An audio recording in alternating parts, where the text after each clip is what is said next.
Picture this. You're the daughter of a duke who spent her whole life with the destiny of marrying the crown prince. One evening, your world crumbles as your engagement is annulled. You're abandoned by your family and forced to wander the streets until you disguise yourself as a man and enroll yourself into the knights. But unfortunately, you meet your end by the prince of an enemy nation.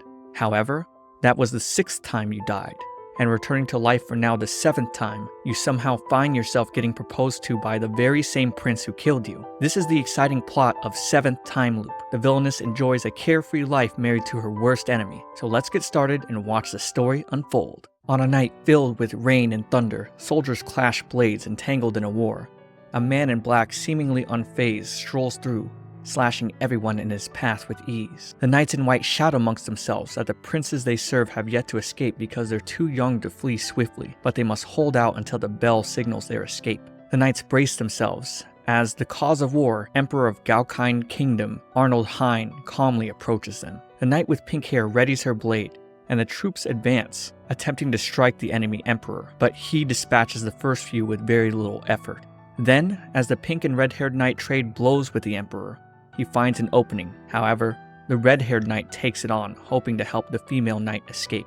She then attacks anyways, only to meet a similar fate with a sword impaling her directly, making this her end. But it's not truly over, as time begins to tick, and we see the prince named Dietrich announcing an end to his engagement with this pink-haired girl. Riche, the daughter of a duke, responds that she understands, which catches him off guard since, with their marriage being annulled, she should have nowhere else to go. She isn't worried in the slightest, which only shocks him further. She then takes her leave, and as the prince babbles that he's spent the whole week thinking about how he'd read off her list of crimes, she ignores this, thinking she'd been sent back in time again.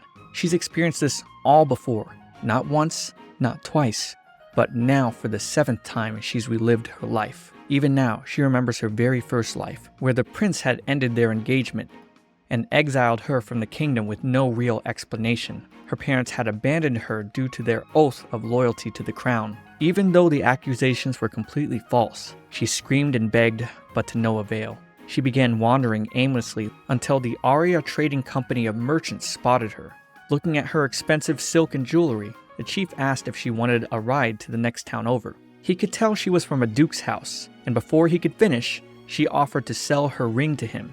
As they rode together, the chief explained his company doesn't just buy and sell things. They find goods that set their hearts ablaze, and sell them to people who are just excited to buy from them. A company where both the buyer and seller love their wares. This makes Riche curious, and the chief could tell she was thinking, this sounds like a lot of fun. He then asks if she wants to take the path of a merchant, especially now that she's been freed of her stifling destiny of being married to the crown prince. She uttered the statement, "Free? To do what I want?" Something the daughter of a duke could never fathom. The chief welcomed her with open arms, and Riche responded with excitement to join them. In her first life, she learned how to trade under Chief Tully, and eventually set out on her own as a merchant where she traveled the world, pursuing her newfound dream of visiting every country. With only one country left, she got swept up in a war and ended up losing her life. After her first death, she was surprised to see she returned exactly to the moment Prince Dietrich had ended their engagement. Thinking everything she had experienced might have been a dream, she pinched her cheeks, feeling real pain, which made the prince laugh. But all she could think about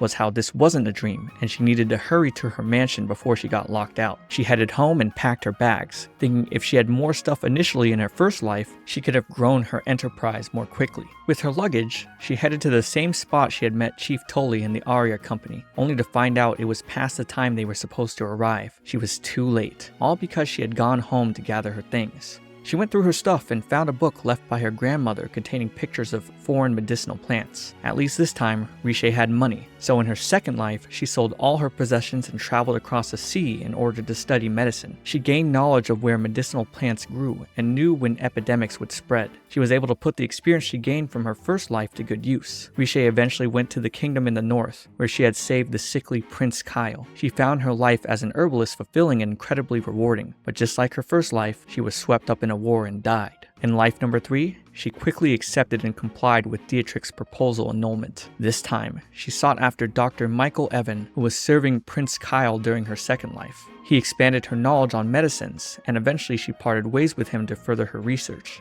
until, once again, she got swept in a war and died. In Life 4, she served as a handmaid to a duke's household, and in Life 6, she disguised herself as a man and served as a knight. In all her lives, she found a sense of fulfillment and enjoyed herself. But no matter what, after 5 years in each life, she experienced death. Regardless of always dying from war, she spent her days so busy she nearly died from overworking. Leaving the hall where Dietrich rejected her, she felt in her now 7th life she just wants to take it easy this time. That way she can live a long life, just like how you'd live a better life by liking this video and subscribing to my channel. That way I get to share more fun and interesting shoujo plots with you in anime, manga, and manhwa. I'd appreciate it. Usually, she leaves through the main entrance, but exiting the way she's going now will be quicker. However, this makes her bump into the man that killed her in her 6th life, the future Emperor of Galkine, Arnold Hine.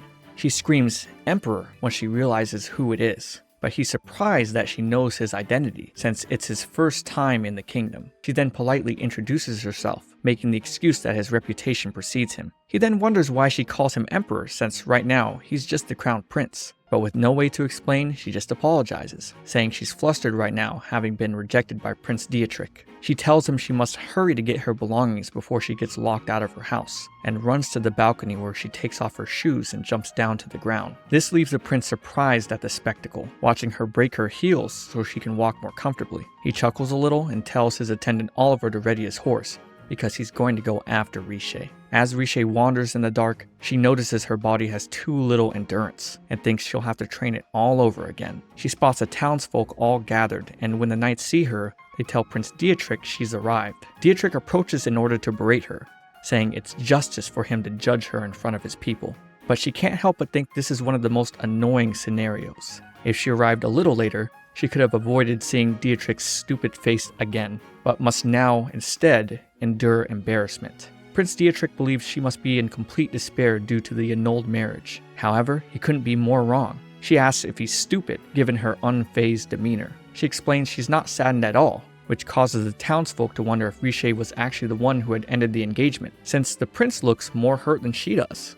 He shouts back at them for being disrespectful, which makes Riche glad there wasn't a single timeline where she lived a married life with him. Riche then scolds the prince, telling him he shouldn't speak like that since his job is to protect and cherish his people. But the prince tells her she should correct her demeanor and ask for forgiveness. Then she responds, "Nah, I'm glad," which makes the knights laugh at the prince. Then, Lady Marie appears and tells Riche to stop bullying her prince. This is when Dietrich accuses Riche for bullying Marie and tells her he couldn't allow a twisted woman to become queen. Marie looks away, with both her and Riche realizing the lies she's been telling. But Riche is okay regardless. She tells the two she'll never appear before them again, and that ever since she was a child, she believed her marriage to the crown prince was all she was ever worth. She now understands she can find worth within herself, and doesn't require a dumb prince like Dietrich in her life, which causes him to get taken aback and to fall over.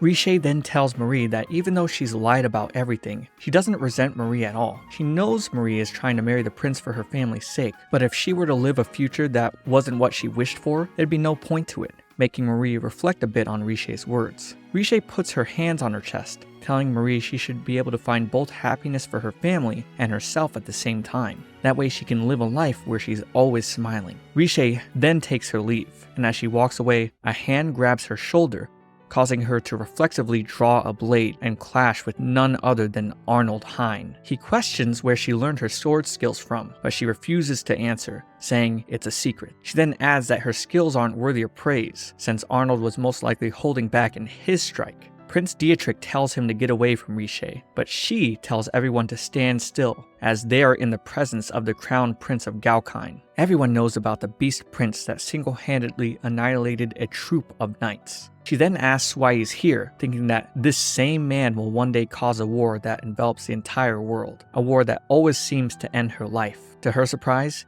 he gets on one knee, and as the moonlight shines on the two of them, he apologizes and proposes to Riche for her hand in marriage. Riche was unsure if she heard the prince correctly. Become his wife? After Prince Arnold reaffirms this, everyone else shockingly grasps at this surprising gesture. However, Riche responds by declining, But what happens next, she never would have expected. Arnold begins laughing, as if he's really enjoying this. Dietrich shrieks at the idea of the Crown Prince of Galkine proposing to the same woman he just annulled his engagement to. But all Riche could think of is the absurdity of getting proposed to by the man who had killed her in her 6th life. Dietrich's father arrives by carriage and slams him down immediately, apologizing on behalf of his son for being rude to Arnold, and to Riche because his son was secretly seeing another woman. Arnold thinks nothing of it and promises this incident won't cause any discord between their two nations, but only if he's allowed private time with Riche, to which he whispers that if she refuses, he'll move on to the next tactic.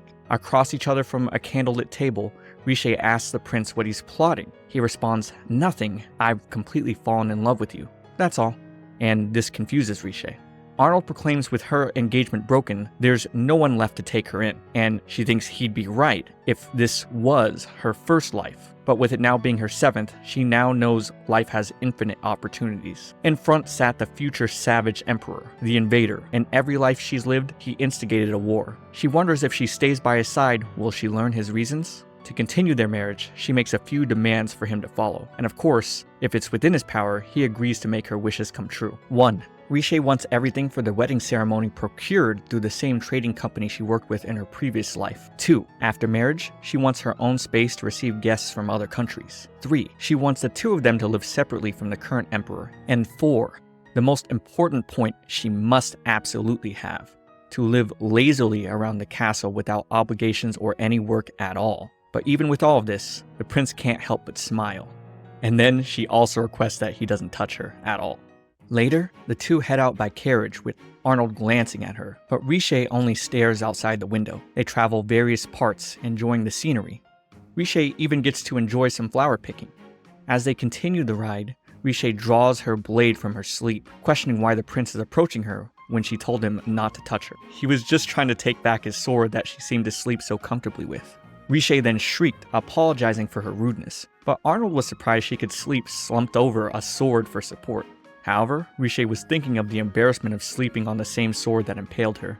Arnold remarks on how incredible it is she could react to him without even his touch, and that she must have trained very hard, causing Riche to sweat but simply reply, yes, she did. The prince then announces that he made contact with the Aria Trading Company so that they could supply all of their wedding materials. He asks Riche if she's purchased with them before, and she responds that she hasn't, but as a company, they're gaining popularity and she wanted to try them out, while secretly thinking of her old friends that had worked there from her previous lives. She then shudders, looking at the prince directly.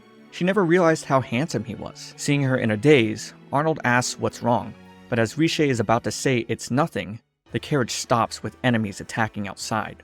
Prince Arnold walks out and tells Riche to stay safe inside the carriage, but she can't help but think he has no reason to fight himself if his knights are going to fight for him. She desires to help, so she pulls out a hairpin and unlocks the door, only to step out and witness Arnold slaying the last bandit. Arnold kicks the bandit over, remarking how much of a shame it is he stepped out, as none of them were enough to satiate his boredom, making Riche a little nervous witnessing his brutal behavior. But even more surprising, none of the bandits were actually slain at all, simply arrested and detained without any fatal casualties. With the red-haired knight named Camille taking more serious wounds, Riche rushes over to him. The knight explains his body feels numb, so Riche picks up one of the bandits' daggers and sees it drenched in poison. Prince Arnold comes over to him to tell them to tie the spot between the wound and Camille's heart and then to suck the poison out from him. Riche stares at the blade further, noticing the smell to be familiar from her time working at an apothecary. As the prince talks with his attendant, we learn it'll take 2 days for them to reach Galkine, where the knights can receive proper medical treatment. However, Riche lets them know that she can just craft the antidote herself. She begins grinding up some ingredients she had collected and makes a concoction for the knights. When she presents it, everyone from the crew stares at her with confusion, and she can't help but wonder if they're all suspicious of how she knew how to make such a thing. So to ease their suspicion, she cuts herself with the poisonous blade, causing the prince to react and come to her side with fear. But she reassures them by spreading the antidote on the wound she made. As the knights receive treatment, Arnold's attendant, Oliver, can't help but wonder, with the prince being way stronger than all of them, why does he keep guards around? Arnold explains he would rather keep his knights close to avoid them dying off in some unknown battlefield he isn't a part of, as he believes this is for his nation's best interest. The prince then heads over to Riche, who is picking flowers once again, remarking his surprise at how the flowers she'd been picking weren't just for her own enjoyment. He sits down to ask how she got out of the carriage, but she replies, "It's a secret." Thinking of the time when she lived as a maid, the woman she had served often locked herself in a room, so Riche learned the lockpick to serve her master better. As Riche continues to pick the flowers, she notices the prince gazing at her and asks him if something was on his mind. He replies, "Nothing in particular, just that he was thinking she is unfathomable," and wonders what action she could take next to entertain him, as he's full of anticipation. Riche feels like he thinks of her as some kind of wild beast, and tells him she's not doing any of this for his amusement. The prince elaborates he understands and explains his favorite knight, Camille, had once lived in the slums. The kingdom of Galkine extols itself proudly as a meritocracy, which is a government that selects people based on their abilities. But there are still many within the kingdom who are unfairly judged due to their upbringing. Arnold greatly respected Camille because he never let others get to him and worked hard to become a knight. Then, he spoke of another knight who suffered the worst of the poisons and is completely new to the job.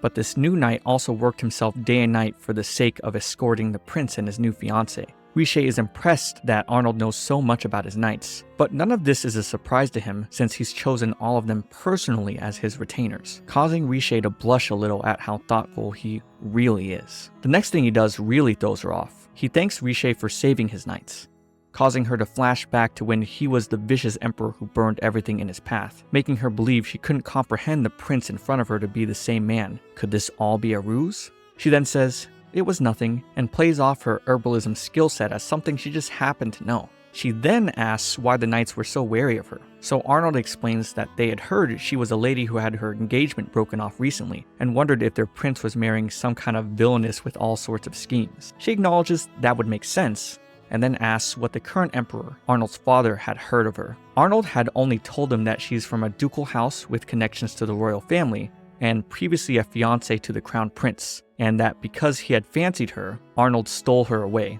Arnold then says because Riche is from a foreign country, many people from Galkine may be rude to her, but she's happy about this because it probably gives others the impression that she's a hostage, and more of a reason she might not have to do any official duties, furthering her chances of being able to laze around. They then arrive at the Galkine kingdom, which is rich in fertile land and abundant resources. A kingdom that influences every nation in the world. In all of Riche's previous lives, it's the one place she never visited. She smiles, witnessing the imperial capital, and all the subjects gather as the carriage makes its way through, and they celebrate the return of their beloved prince. They then arrive at the Grand Imperial Villa. The prince tells Riche preparations are still happening, so she must stay in the guest housing at the moment. It apparently hasn't been used for a long time, so it's a little messy. But Riche is fine because she's quote-unquote a hostage, causing Arnold to wonder why she seems so proud of that term. The guest villa is quite dusty, but the inner maid in Riche makes her excited to clean up. However, Camille and another knight offer their assistance as well. She tells them it won't be needed. She begins dusting and cleaning her new place, while thinking in a few years, Arnold will kill his father and take over as emperor. Thus, she tactically planned to make sure the two of them would live away from the current emperor, to hopefully prevent the war from happening since it always involved Arnold starting it in some way. She's opposed to war because she's adamant to spend a long life lazing around comfortably without care. She then spots some maids bullying a new one. The red-haired maid pulls the curtains from the new maid and announces the three of them will be chosen to be their highnesses and Crown Prince Arnold's maids. Riche rushes to the fallen maid to check on her. Then, the red-haired maid, thinking Riche is also a new maid due to her dirty hands and cleaning outfit, tells her unfortunately she and her posse with 3 years of experience are the only ones capable of working in the palace. However, Riche just ignores their remarks completely and tells them those curtains shouldn't be washed outside because the type of clouds and the birds flying low are a sign of there to be rain soon. The maids don't believe her and walk away, saying there's no way there's going to be rain with the nice weather. Then Riche asks if the new maid is okay. The new maid, Elsie, thanks her and looks down at her outfit, and we see it's gotten dirty from her fall. She's saddened by it, but Riche tells her it'll be fine if they wash it right away. Riche did say it would rain soon, but the maid apron fabric will dry quickly. And then she explains they need to use this brush to wash the dirt out. Elsie asks who Riche is, but she plays it off to not give her status away too quickly. Later in the evening, after the rain, Riche stares out her balcony, reminiscing the times where she had desired to travel all over the world as a merchant. Now having done it all, She's happy to finally see the one place she hasn't visited. She senses the prince and asks him if it's okay that he's skipping out on his royal duties, and he's surprised that she perceived him sneaking in. He asks her what she was looking at. She's apparently curious about some of the buildings around the city. So Prince Arnold describes the library containing books from all the countries around the world, and the church that serves as a clock tower that tolls at appointed times. Riche then points at the marketplace, excited to visit it soon, but then stops to ask why Arnold is staring at her. He had been wondering what she found so entertaining, since she was pressured into a marriage with the crown prince and taken far away to another country. She then tells him she's wanted to come to this country for a very long time, and that the final push that made her agree to the marriage might have been the admiration she's always felt for the country of Galkine. He doesn't think there's anything special about it, but she disagrees, saying there's so many fascinating places here, and that the faces of the people in town shine so brightly. But then she stops with the prince staring at her, making her wonder if she said something weird. So he answers he's never seen anyone like her before. The way her words carry substance, her knowledge, her physical ability, there's no way a simple nobleman's daughter could have such things. This makes her think back to when her mother had said that being in a duke's family, Riche's personal feelings were unnecessary, and that her happiness lied in marrying into the royal family and bearing an heir. But Riche's heart always yearned to learn things. However, all Riche's mother wanted was for her to maintain appearances in social situations, to focus on homemaking, not academic study. Riche tells the prince even if others deemed what she's learned to be unnecessary, she treasures every bit of it. What she's learned are riches that can't be lost, and precious to her being. She will decide for herself what she finds valuable.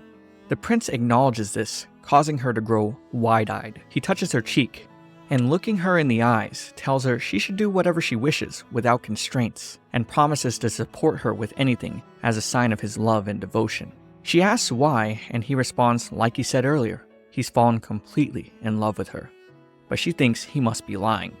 He then tells her whatever she treasures, he doesn't think of as pointless, but instead finding those things to be delightful from the bottom of his heart, which catches her off guard. As he walks away, he tells her to think of something she wants, since he broke his agreement not to touch her. Afterwards, she gets taken aback, thinking she can't read him at all, and wonders what he could be plotting.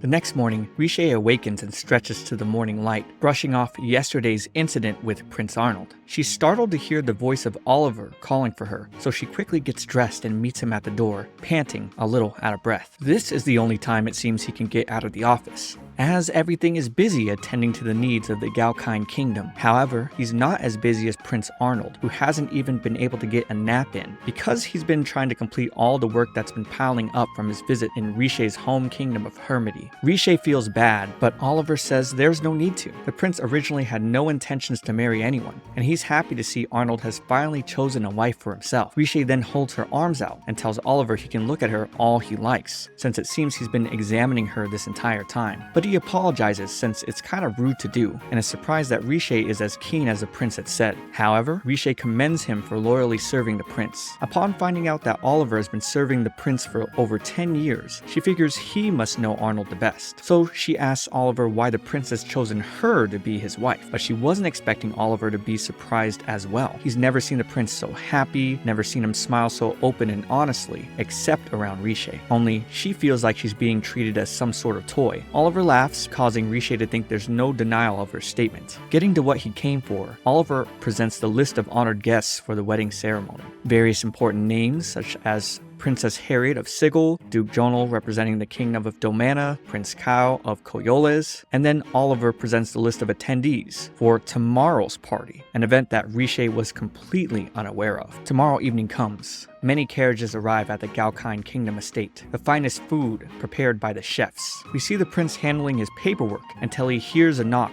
on the door from Riche, who is asking if he's free. When she enters, the prince is taken aback a little, seeing his beautiful wife-to-be. However, Riche is here to collect on Arnold's promise to give her something for touching her earlier on the balcony. She wants to be the one to select her maids. Arnold is fine with this, but he sighs, realizing Oliver didn't tell her the purpose of tonight's party. It's a formal event arranged by the Emperor emperor with the purpose of finding a wife for Crown Prince Arnold. A pointless pretense held to keep up appearances. However, Riche is fine with this, feeling no dishonor even being the quote-unquote hostage crown princess. She then gives him her hand, saying it's perfectly fine to reveal her as his official fiancée. He sighs happily, relieved to break the news to the entire kingdom, especially since he's now gotten permission to touch his lovely wife-to-be. The humongous doors open, with Riche and Arnold making their way. We see the grand ballroom filled to the brim with guests of various high-class estates. As they walk down the stairs, Riche remarks on how the whole shindig is much grander than she anticipated, but Arnold says it's still on the smaller side, making Riche sweat a little over the differences in coming to a larger country. Once the two of them make it to the ballroom floor, some dukes greet them. One of the dukes wants Arnold to share the remarkable stories of his travels to another country with his daughter. However, Arnold says there's nothing really noteworthy he saw out there, but he did get lucky finding Riche to be his wife, and everyone in the ballroom gasps as they see their Highness smiling, something this guy never does. Some of the girls speaking in hushed whispers that he's never even glanced in their direction. But hey,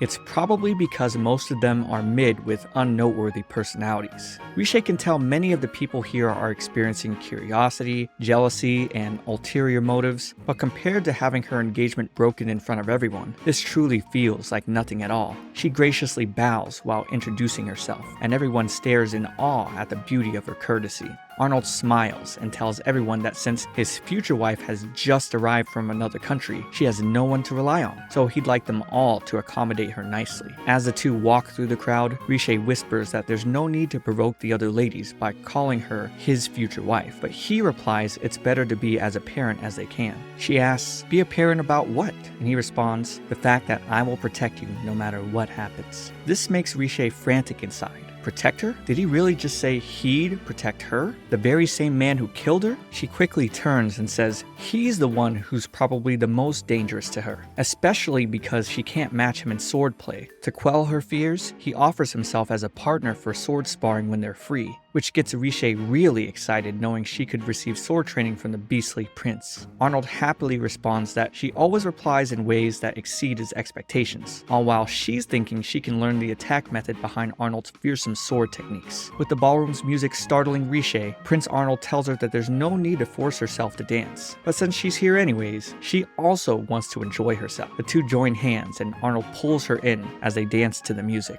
The people stare as they both lock eyes. With Riche face to face with Arnold, she thinks back to the moment where he killed her and decides she wants to get a little payback. She tries to take the lead in their dance multiple times, but the prince counters as if to say no matter what she does, it's no use. He proves himself to be a skillful dancer as he gets close without ever crossing her space, showing that he's able to present the beauty of their dancing without any strain. However, she does feel something odd. Is there weakness in his left shoulder? It's something she felt even on the fateful day as they had dueled to the death. As their dance continues, the prince pulls her arm up, causing Riche to think she's going to fall. But there's nothing to fear as he gracefully dips Riche, and everyone applauds them for their fine performance. Afterwards, one of the guests comes over to compliment Riche and to offer her some wine. As Riche accepts the drink and smells it, she intakes an aroma of crushed red peppers. It's become quickly apparent that these girls are pranksters who are jealous of her engagement to the prince. Riche brings up that this wine seems to have an interesting aroma, which makes the girl who brought it play dumb, as if she has no idea what she's doing. However, Riche just smiles and drinks, confirming to them it has a very stimulating flavor, and it makes her happy to have been welcomed this way, causing all the girls to stare back at her with mouths agape. The main girl gets frustrated with her pranks foiled, and she tells her posse they're leaving without ever responding to Riche's remarks at all. Outside, Riche continues to drink the spicy drink. Then Arnold appears, asking about it. After he becomes aware of what had happened, he becomes a little pissed and tells her she should just throw it away. Riche refuses since the wine lost its chance to be enjoyed for its natural flavor, thinking the least she could do is drink it so it doesn't go to waste. So the prince responds by taking the drink and swallowing it all, and asks her if her duty to the wine has now been fulfilled. Sweating in nervousness, she replies, "Yes," and thanks him for respecting her intent. The prince then walks aside her, and we learn he's really out here to question why she was lost in thought, thinking of someone else other than him. but she couldn't possibly say she was thinking about him from the future. She puts the glass aside and tells Arnold she's worried about him. She points to her left collarbone area and asks if that's where he's been wounded, making the prince become wide-eyed. The movement of his left shoulder is slightly clumsier than his right, even back then when they had fought. When he opens his clothing, she stares in shock. It's an old wound with a particular spot that slightly constricts his skin. She stares in horror and goes to touch the very old scar. She can tell he must have been struck with a blade over and over with killing intent. He then explains only a few people know about this scar, but no one has ever guessed about its existence. But when she asks why he has it, he just ignores her question, saying the night wind has grown colder as an excuse so he can head inside, leaving her with many questions, as a mysterious onlooker smirks, having heard them from below. The next day, we see the maids clean as they wonder who is going to be chosen as the crown princess's handmaidens. Diana then walks out to them, asking if the group has finished their cleaning yet, but upon learning they have not, she also scolds them for not being able to fold the sheets the same way she had taught. However, Riche, still not having revealed she's actually the princess, decides to help with the folding herself. The trio of skilled maids then berates the washing maids a bit more, and then the three of them head out. As Riche continues to clean, she gets an apology from Elsie because all of them are so bad at remembering things. But Riche tells her it's okay, because all of them haven't been here very long, and no one gets everything right in the beginning. However, in reality, Riche knows it isn't because Elsie and the others are bad at doing laundry. All the new maids are completing their work, it's just taking a little longer, and the long time for completion is something Diana's right about. Riche then decides to ask about Diana's background, and we learn from Elsie that she's from a wealthy family that owns several shops. Then the second maid, Nicole, adds that Diana's family had lost it all and went into debt. The following day, all the maids are lined up to hear who is being chosen as the princess's handmaidens. Diana wonders how this guest villa is so clean, considering no one had been here in a while. But of course, this was something Riche had taken care of back when she first arrived. Everyone is eagerly anticipating what the crown princess looks like. Oliver then announces Lady Riche's arrival, and as she slowly walks in, all the maids' jaws drop, learning the girl they had been working with was also the crown princess. Riche smiles a little embarrassed because she hid the truth of her identity to learn how all of them acted in their natural state of work. She thought it was best to speak to them earlier as a fellow maid would. She then read off the names of several maids, including Elsie and Nicole, to be chosen as her personal handmaidens, with none of the experienced trio being included in the list. With Oliver about to speak, Diana cuts him off, asking why Riche had only chosen the new maids. Oliver tells her she's being disrespectful, but Riche says it's alright. She lets Diana go on about her experience as a maid, but then tells her she's fired, causing her to fall to her knees. Riche then asks about when Diana had first come to the palace. Was she able to complete her work as efficiently as she does now? Diana says no, of course, as things were difficult in the beginning. She couldn't remember things, after only being told once, but everyone was so busy. They would often tell her they didn't have the time to teach, so she better watch and remember. But even so, she'd grown to be more competent than all these new girls. Riche responds that she's right, but also Diana is very different from all the maids around her because she can also read and write. Being born into a merchant's family, she received a good education, which is something very few commoner families would have gotten. Diana could write down instructions from more tenured maids and read them again later. So it begs the question, what if Diana hadn't been able to read and write properly as well, which causes her to gasp and reflect on all the times she treated the newer maids the same way she'd been treated, scolding them to be good despite knowing she'd only shown them how to do things one time. Diana sat depressed, explaining when her family went bankrupt, she lost everything. There was no one left to protect her, and even so, she made herself into a lady's maid, wondering why everyone else couldn't keep up with her, now realizing it's because she didn't teach them properly. With tears in her eyes, she apologized because she had been in the wrong the entire time. This caused Elsie and Nicole to come to her side and beg Riche not to fire her, because Diana is very skilled and always tries her hardest. Diana thanks them, but she's willing to accept her fate. Riche then walks over and kneels on the ground to their level, causing everyone to gasp. She then tells Diana she'd like to make this villa a training ground for new maids, one where they not only learn household skills, but also learn to read and write. That way, wherever they go, they'll have the skills to take care of themselves, and she'd personally like Diana to become the head maid of teaching here. Diana is astonished, despite all the disrespect she dished out to them, but Riche thinks nothing of it, especially with Diana realizing the error of her ways.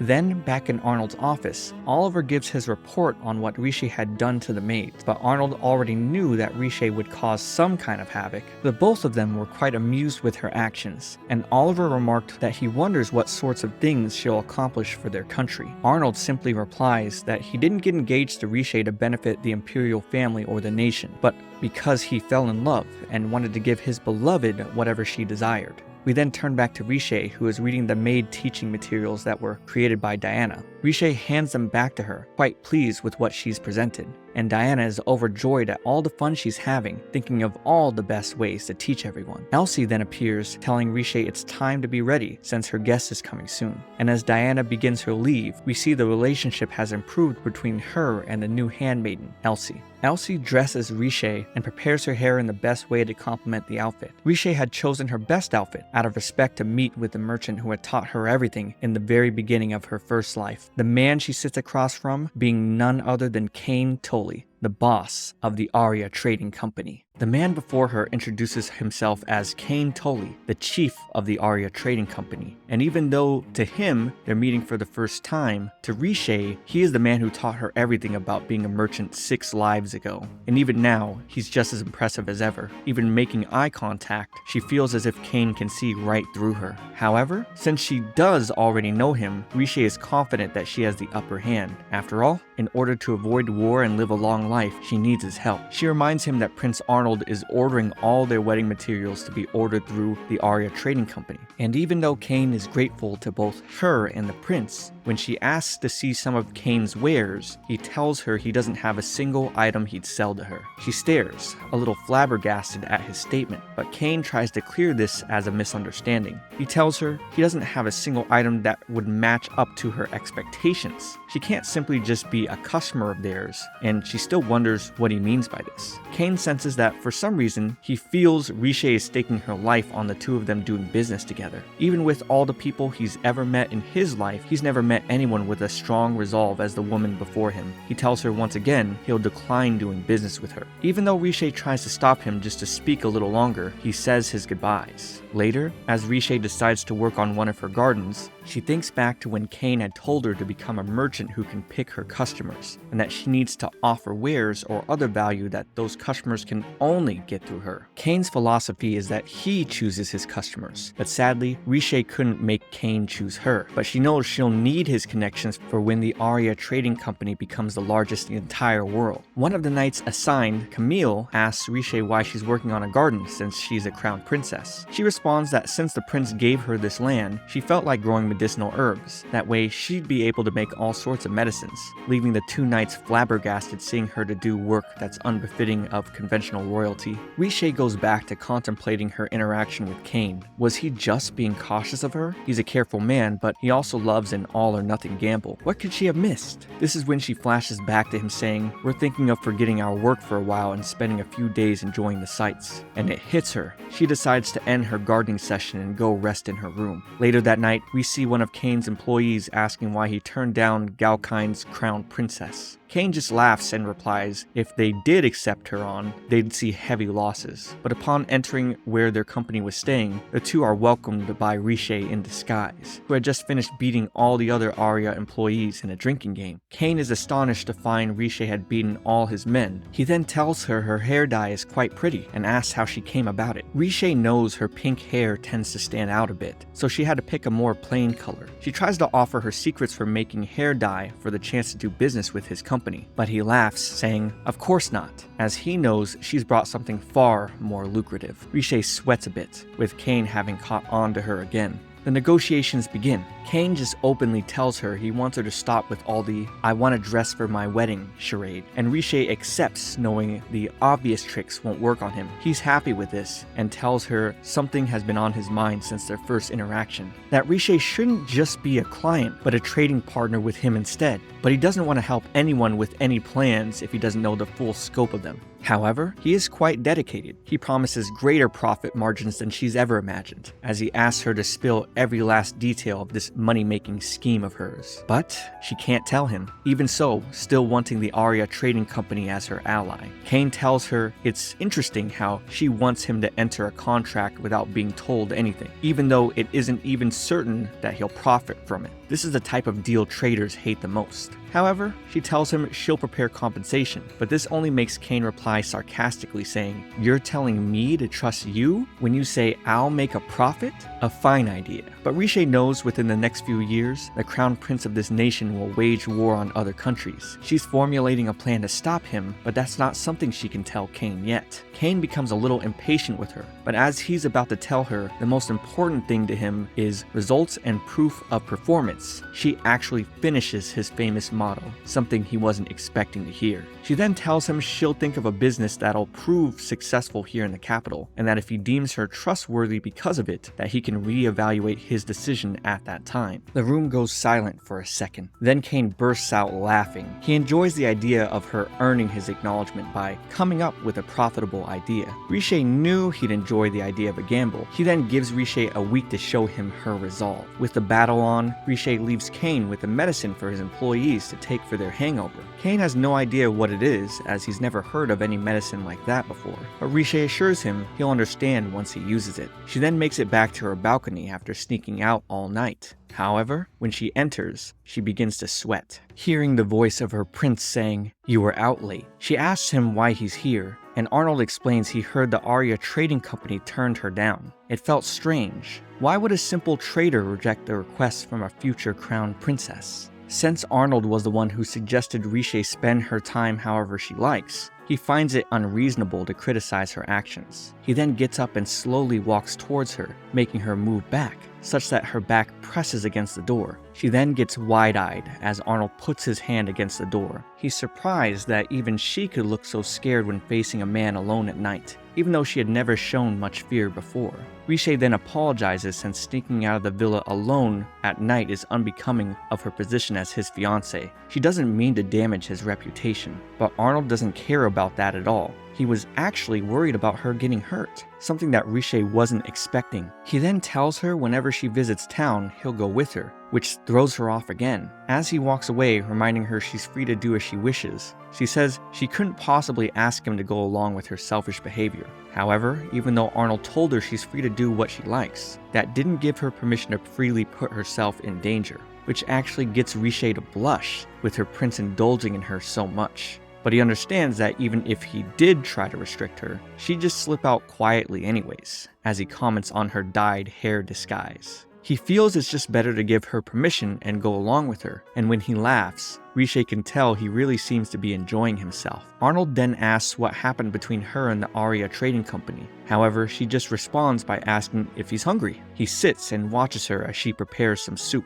She tastes it and gasps. She then turns to look at Arnold and apologizes because she's a terrible cook. However, Arnold is fine with it since it's more unusual to find a noble lady with cooking experience. He begins to sweat, remembering in her past lives, meals were just a time when she prioritized putting food in her stomach. Arnold then stands up and begins drinking the soup Riche prepared. He tells her it's good, causing her to gasp, making her think he can't tell between good and bad flavors. But he can tell she's probably thinking something disrespectful. After the two enjoy dinner, Riche explains her gamble with Kane Tully. Arnold just simply replies that he understands. He then asks what business she plans to make. And even though Riche has a lot of ideas, she doesn't know what'll land, since she doesn't know what kind of things people here in the capital like. The prince just smiles at her, which makes Riche a little mad, since she can tell he's enjoying himself again. Arnold then gets up because he has to get back to work, but as he leaves, he tells Riche that if she's approached by his younger brother, not to entertain him or listen to his ideas at all.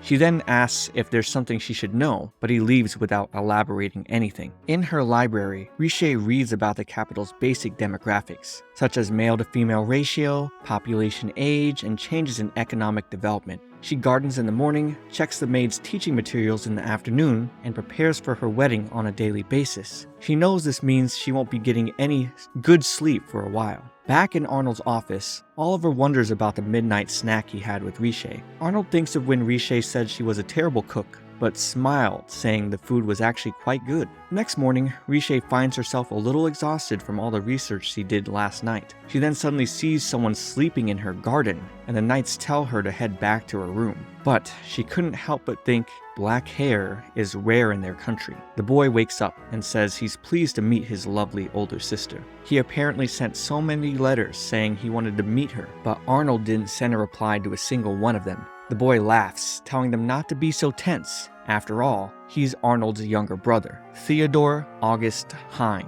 second in line to the throne. Riche politely responds to his greeting, even though Arnold said not to humor him. Theodore is surprised to find out Riche had been working on this garden all by herself. He tells her he sees something strange, and when she comes over to check, his tone becomes serious and he tells her, "I want to save you." He thinks of it sad that she was dragged here to be a hostage in their country. However, Riche is aware, but satisfied since Arnold is considerate of her.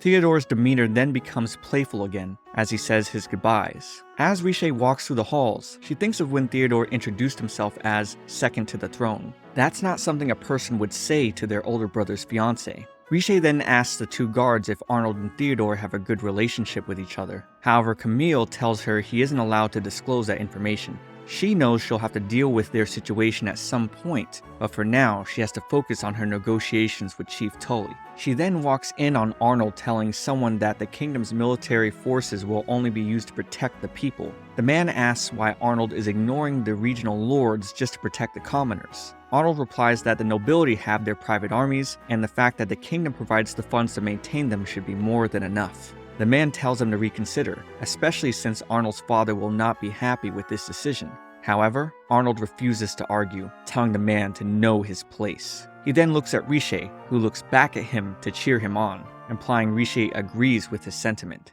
This makes Arnold sigh and smile, which comes off so endearing it makes Riche gasp. Arnold then explains he'll send private notices to all the regional lords. He understands that he just needs to make protecting the commoners somehow favorable to them. A long-term plan to make the people happy, which would ultimately lead to increased tax revenue for all the regional nobles. Something that even this man can get behind. Riche thinks back to the knowledge she read in a text. It said that indemnities gained through war are to be invested locally in revitalization and creating employment. This was a policy created by Arnold, making her understand that he'd been forcefully introducing policies that benefit his people, giving her a much better impression of him than she had in all of her past lives. In the evening, she enters her room and finds a letter. It reads, "I will confide a secret to you. Be at the chapel tonight at 12. Arnold Hein." Riche enters the chapel, but instead of finding Arnold, she's greeted by none other than his brother, Theodore Hein. Theodore is impressed because just by looking at Riche's demeanor, he could tell she knew it would be him waiting here and not her prince. While fidgeting with his hair, he continues explaining she knows nothing about his older brother, Arnold. He tells her Arnold thinks nothing of killing people. That's the kind of person he is. But little did he know, Arnold has been the cause of her death in 6 different timelines, where in the last one, she was pierced directly by his blade. He committed numerous massacres in other countries, invading every nation in the world. Theo then reveals Arnold's crimes against humanity are not only during wars, he also killed his own mother. This makes Riche audibly gasp, as Theodore continues to emphasize how terrible his brother's deeds were, and that one day she'll be killed as well. But Riche's next response is something he wasn't expecting. "Is there something wrong with that?" she remarks plainly. She then tells him she was fully aware of how wicked Arnold could be, and still chose to be his bride anyways. She personally isn't surprised, since she knew one day he'd kill his own father and usurp the throne. Theodore tries again to tell Riche she doesn't understand, but she's done with this conversation, since Arnold is the one he should be talking to. Theodore stares in fear as the sound of the Crown Prince's footsteps approach, and we see Arnold shrouded in darkness as he moves forward. Theodore tries to take back his claims. He tries to reassure to his brother that what he said was a misunderstanding.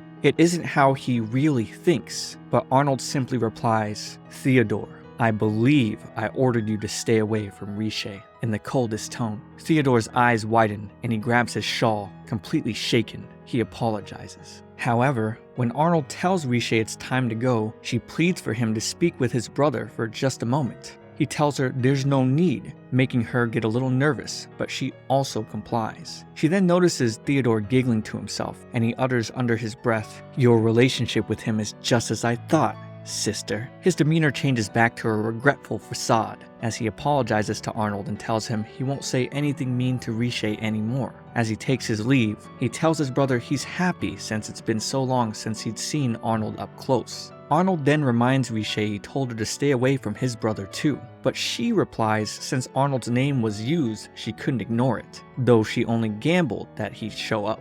Arnold sighs, saying he received a reply from her to a letter he never sent that read she would show up here. He would have been crazy to sit back and relax after that. She thanks him for coming for her, but then her demeanor shifts from positive to concerned. She asks him why the people think he's a cruel person. He then calmly responds, "It's probably the truth." Then she proclaims that yes, in the last war he took many lives, but she's seen he's actually kind and considerate when it comes to the people of this country. Arnold then begins reaching his hand forward and he grabs her neck, saying he's been too soft on her. If she wants to survive, she better throw away her naive mindset. But Riche is firm as she trusts what she's seen with her own eyes. But he wonders how she could know, since she's never seen him on the battlefield. But she answers back, the person who's shown her the most care and consideration is him. He tells her to stop being ridiculous, because he's just using her. However, she tells him, even so, I just can't think of you as cruel, my husband.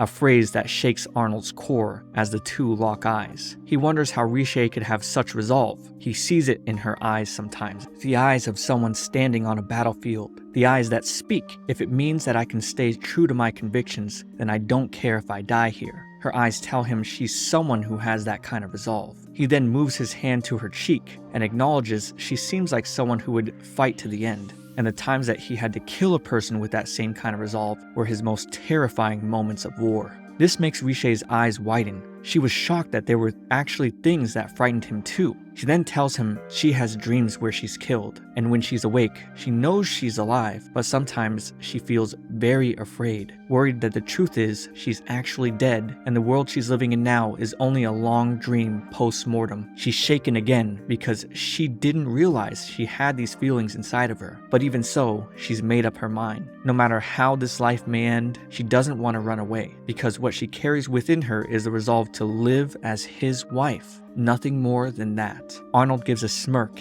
and as he takes his hand off of Riche's cheek, he suddenly pulls her in close for a surprise kiss that is deep with love and passion, something her heart wasn't prepared for. He then calls her a fool, and with a kind look in his eyes, tells her there's no need to have the resolve to be his wife. She simply needs to live as she pleases. The next day in the aftermath, Riche sits by herself, mouth open. She touches her lips, blushing as she thinks about the kiss she received.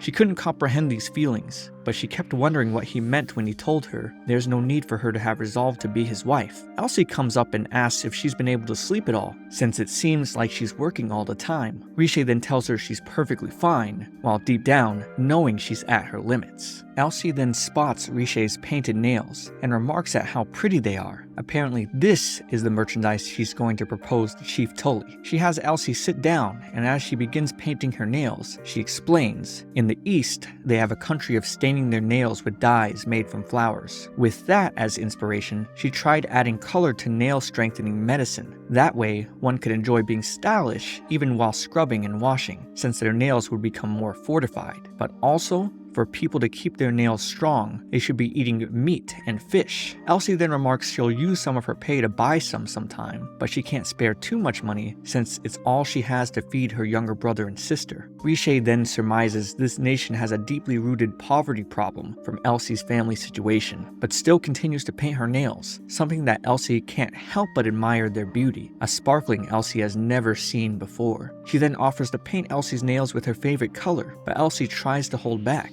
since she doesn't want to overstep Riche's kindness. But when Riche tells Elsie this would make herself happy and that any color would look beautiful on her, Elsie's eyes begin to well up and tears fall, making Riche wonder if something's wrong. But Elsie confirms that she's just so happy, she has no idea what to do. Her family is very poor and their clothes were always in tatters. They could never afford to dress fashionably. She's just so thankful to not only have become Riche's personal handmaiden, but now also to have been given such a beautiful gift. We then move to the maids preparing Richet's instructed nail concoction, and as the batch is finished, we see them all awing at the beauty of their sparkling nails. Richet began thinking there were many girls here like Elsie, suppressing their dreams for the sake of their families. She then comes face to face with Cain again, and with the maids presenting their newly painted nails, she tells him most of the people coming in and out of the capital are men working in their prime, so she's concocted small bottles of nail polish they can bring back to their wives and lovers as souvenirs. Chief Tully applauds Richet on her exceptional work and tells her he'd like his company to start promoting it right away. One of his employees gets excited as well, but Cain tells him to hold his excitement.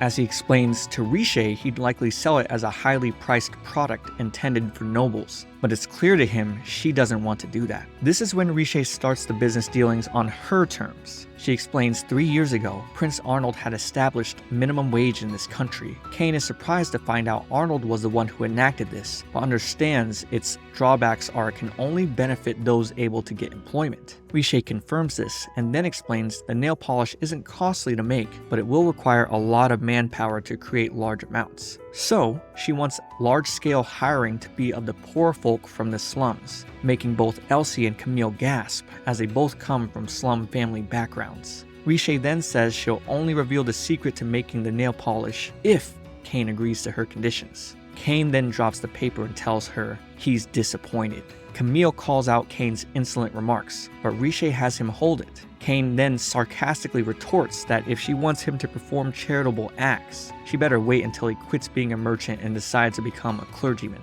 But Richet is dead serious. She elaborates that after the war, Galkine had created many policies to the benefit of its people, but because of that, the people's average income has increased, but there are still many of those who don't receive these benefits. Unless some method is provided for them, the economy will stagnate, and this will one day lead to a drop in tax revenue. So it's in both the nation's and Cain's best interest to follow her plans for the economy. She then says someone long ago once told her first-class merchants can choose their customers, remembering it to be Cain from her first life. But there's something better than that, producing customers and the people for themselves. Cain is shocked and begins laughing. He loves the idea. Instead of choosing his own customers, instead, if they can make the people of the slums earn income, they will also become their customers as well. As their numbers increase, merchant sales increase as well. And with all of the Aria Trading Company's wares being splendid, Cain will have the most to gain from this. Then, as the Aria Trading employees relish in the idea of profits, Richet thinks about one day giving the people of the slums the money and time to one day pursue their dreams of their own,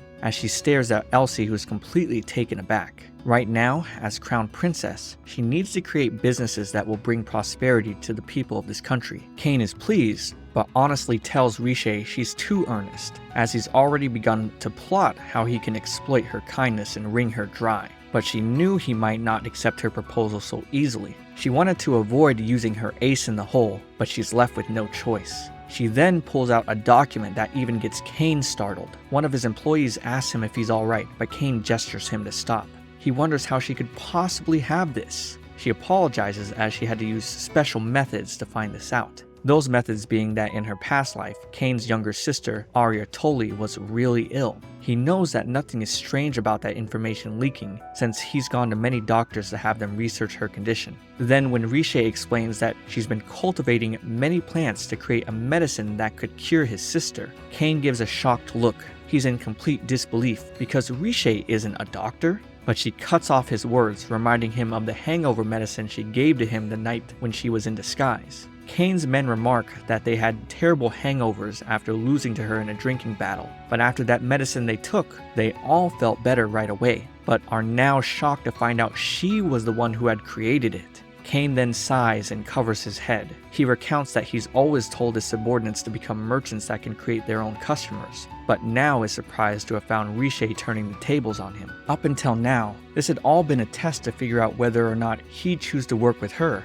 Never had he imagined it would turn out to be whether or not she'd work with him. He begins begging. He'll give her everything he owns to get that medicine for his little sister. But Richet stops him, as she planned to give him the method and the medicinal herbs with no strings attached. Cain is surprised to hear she has no intention of taking advantage of his sister's condition. She just wanted him to understand people of the slums care about their families too. to make sure their younger siblings don't get ill, to make sure they can be fed. Many older brothers and sisters sacrifice their own dreams to provide for their family. But she needed this clumsy method to bring her proposal to him. She doesn't believe this was about turning the tables, but sincerely wants the chief to help her. The chief comes over to Riche and kneels. Even though she says there's no need for it, he explains that trade is meant to bring abundance to everyone involved. But he had always foolishly thought to choose his own customers. He admits fault, and that he was truly the one who was immature, as the fates of the people in the slums had never meant anything to him before. But now his eyes have been opened to the many children like his sister living there, and that Riche's business idea is better than anything he could have thought of. He feels ashamed of his own arrogance. Then, with his hand on his heart, he pledges his company to do whatever she asks, and Riche happily accepts. Later that evening, Riche breathes a sigh of relief that everything had worked out. She starts to get up but falls back down,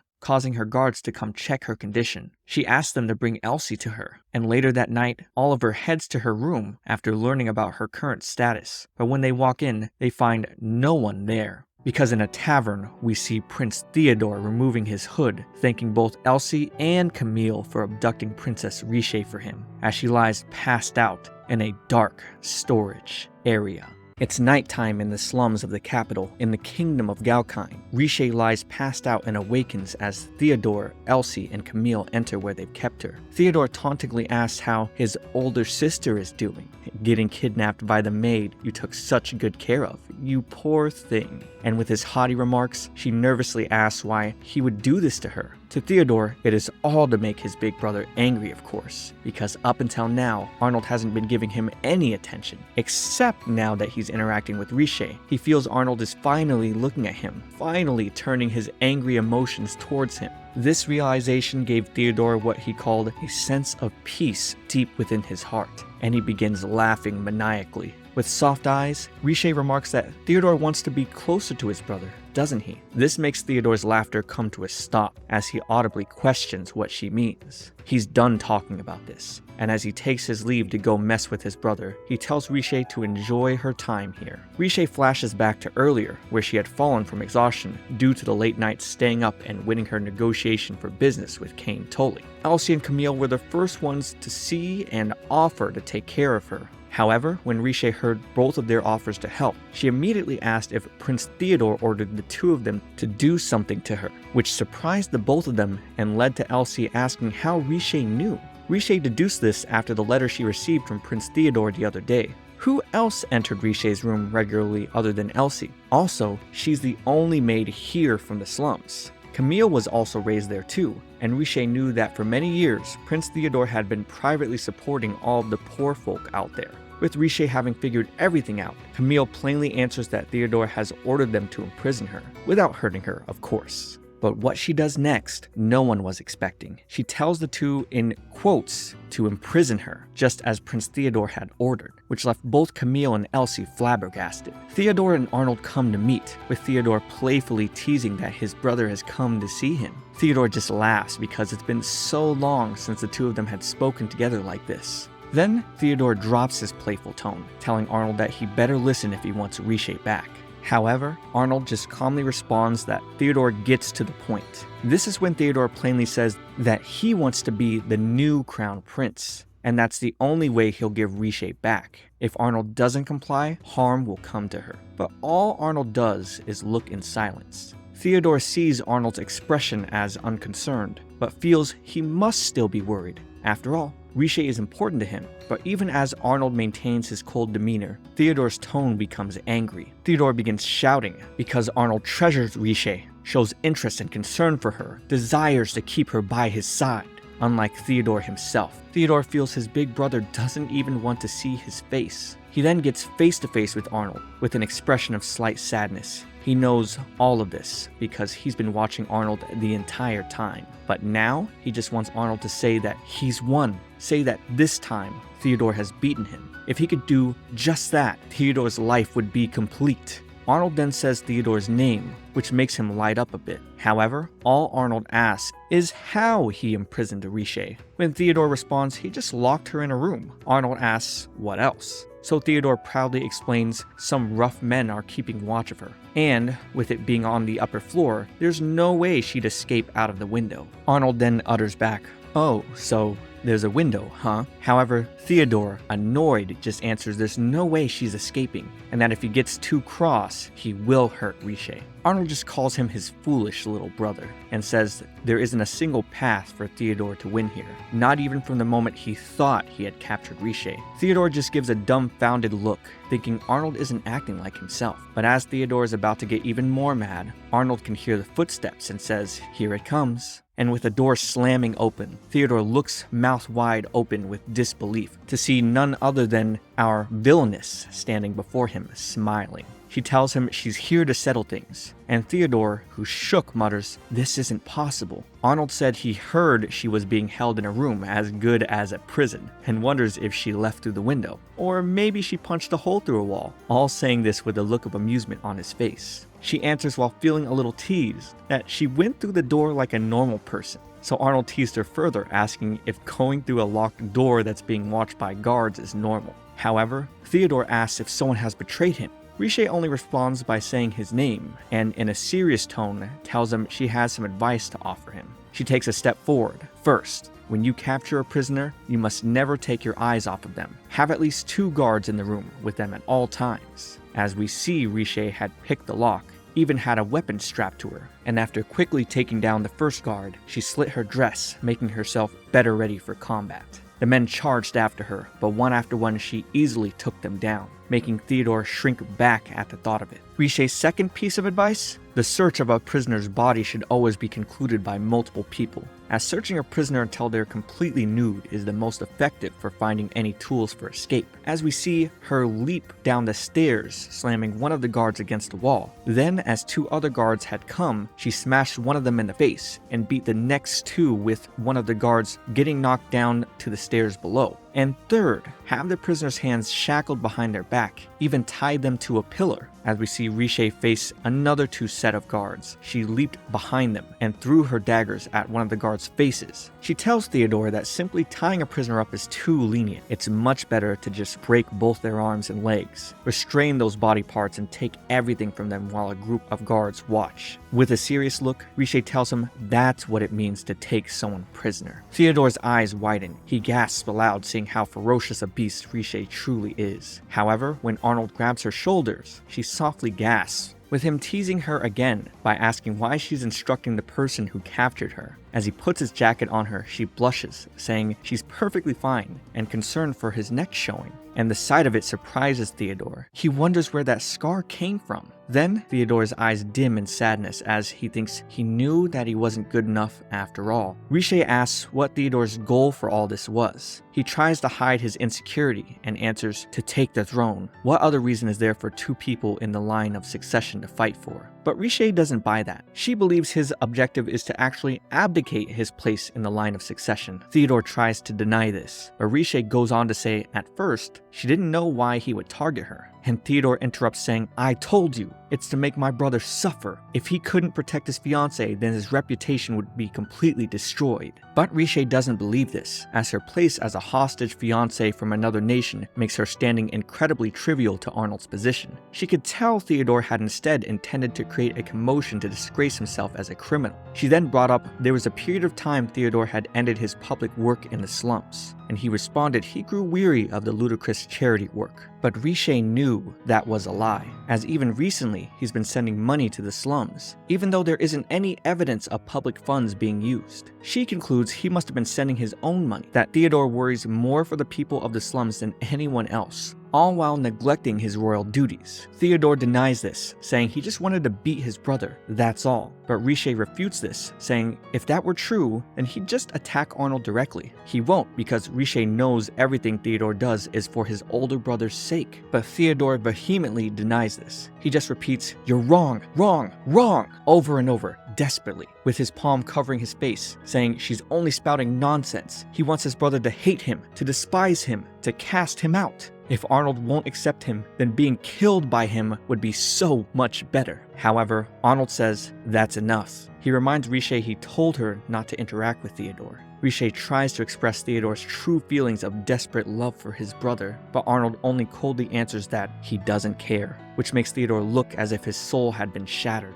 Arnold says that regardless of what Theodore desires, it has nothing to do with him. Theodore, under his breath, says he knew that all along. He then runs out of the room, and Arnold tells Riche to leave him be. She asks why Arnold is intentionally distancing himself from Theodore. However, when Arnold refuses to answer, Riche brings up what Arnold had said the other day about her not needing to have resolved to be his wife. She had been trying to understand his words and what he meant by them. She concluded that Arnold's looking for a future where he could throw everything away, something that Theodore probably understands as well. That's why he's probably afraid. That's why he puts on the act of being the second prince, even though he has no aspirations to ascend the throne. But she can't help but feel there has to be a different way to do things. She pleads for Arnold to tell her what he's thinking. The room becomes stiffly silent, as if Arnold is contemplating how to answer. He breathes a small sigh, and Riche is relieved.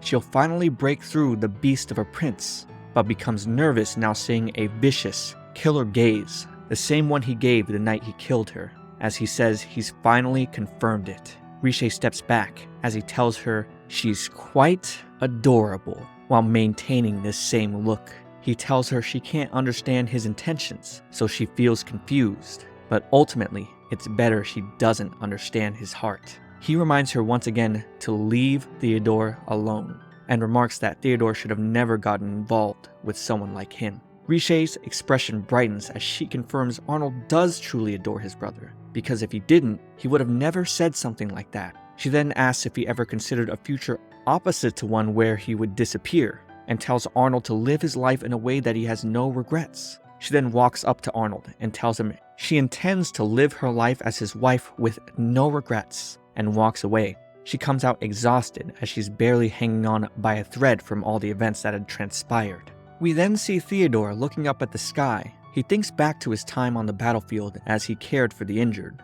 The time where suddenly they heard from their comrades their camp was under attack, and with the enemies pointing their blades at the injured soldiers, Theodore came in to sacrifice himself, closing his eyes as he was about to be struck by their blade. The sound of swords clanging rang, and when Theodore opened his eyes, he found his brother standing before him with all of the enemies defeated. Arnold looked back, saying he can't praise Theodore's actions since an imperial family member should never throw their life away for the people, and tells him not to put his life at risk next time. However, Arnold does say that the fact that Theodore was willing to protect his vassals is something he should be proud of, which made Theodore's eyes light up. Riche appears from behind him, and Theodore quips, asking if she's going to follow up her lecture on imprisonment with one on escaping. He smiles and tells her that Arnold never shows his achievements to the outside world. On the other hand, lets his infamy spread to all the other countries. Riche knows Arnold does this intentionally, and she was right on the money. Theodore knew this entire time that his brother had been acting in a way that would let him disappear at any time. But it saddened Theodore to know a person as wonderful as his brother would leave them. To Theodore, this isn't right. He concludes if Arnold intends to disappear, leaving the Empire to him, then Theodore just needs to disappear first. And with a glum smile, he tells Riche it's the only way he can be useful to his brother. Riche knows Arnold is probably planning something like that, but she plans to use everything to stop him, even if she has to also rely on the help of others. But she also needs Theodore's help too, something that he's surprised to hear. He doubts this, saying he'll never be useful enough to help her. But Riche refutes this. That isn't true. Theodore is the only little brother Arnold has in the whole world, a phrase that Theodore wants to desperately accept, but his insecurities scream at him to deny it. He always wanted to help his big brother. He thanks Riche because her saying that she needed him was unexpected, but made him happy. But he's already decided how he can be most useful. Something he should have done a long time ago. He sits himself atop the ledge and begins his backwards descent. Riche chases after him but fails as she's out of strength. As Theodore sees the stars, he closes his eyes, accepting his place in this world, only for a hand to reach out and grab him. A hand by none other than his older brother, Arnold Hine. Arnold pulls him up and slaps Theodore across the face, with Riche staring, mouth agape. In an angry and concerned tone, Arnold asks what Theodore was thinking, and even though Theodore tries to continue with his shtick of saying this is the only way he can be useful, Arnold reminds him that he himself has never once done anything to be a big brother to Theodore, so why would Theodore be stupid enough to risk his life for someone like him? Riche then tells Arnold that even though his little brother is doing it wrong, Theodore's desire to support Arnold is still right. Then Theodore confirms he'd wish the same thing over and over. He desperately wants to be useful to Arnold in any way he can be, because Arnold is his only big brother in the whole world and the person he looks up to the most. As the wind blows, it's silent with all eyes on Arnold. Arnold simply tells Theodore to never do anything this foolish again, the same as he had said protecting Theodore when they were at war. And Theodore's heart begins to fill as he hears that his dear brother actually remembered that moment. With Arnold confirming he does, Theodore's eyes well up and he wails, apologizing for his actions to his dear brother and sister. Arnold tells him he understands and to stop crying, and Riche smiles at the heartwarming moment. Arnold then approaches his fiancée, and Riche tells him she's glad the both of them were able to mend things. But her vision starts to go black, and Arnold catches her. Theodore gets worried, thinking it's all his own fault. However, Arnold tells him she's just sleeping. Theodore's in shock that she can sleep after all that's happened, and sees how beautiful his brother and sister-in-law look together.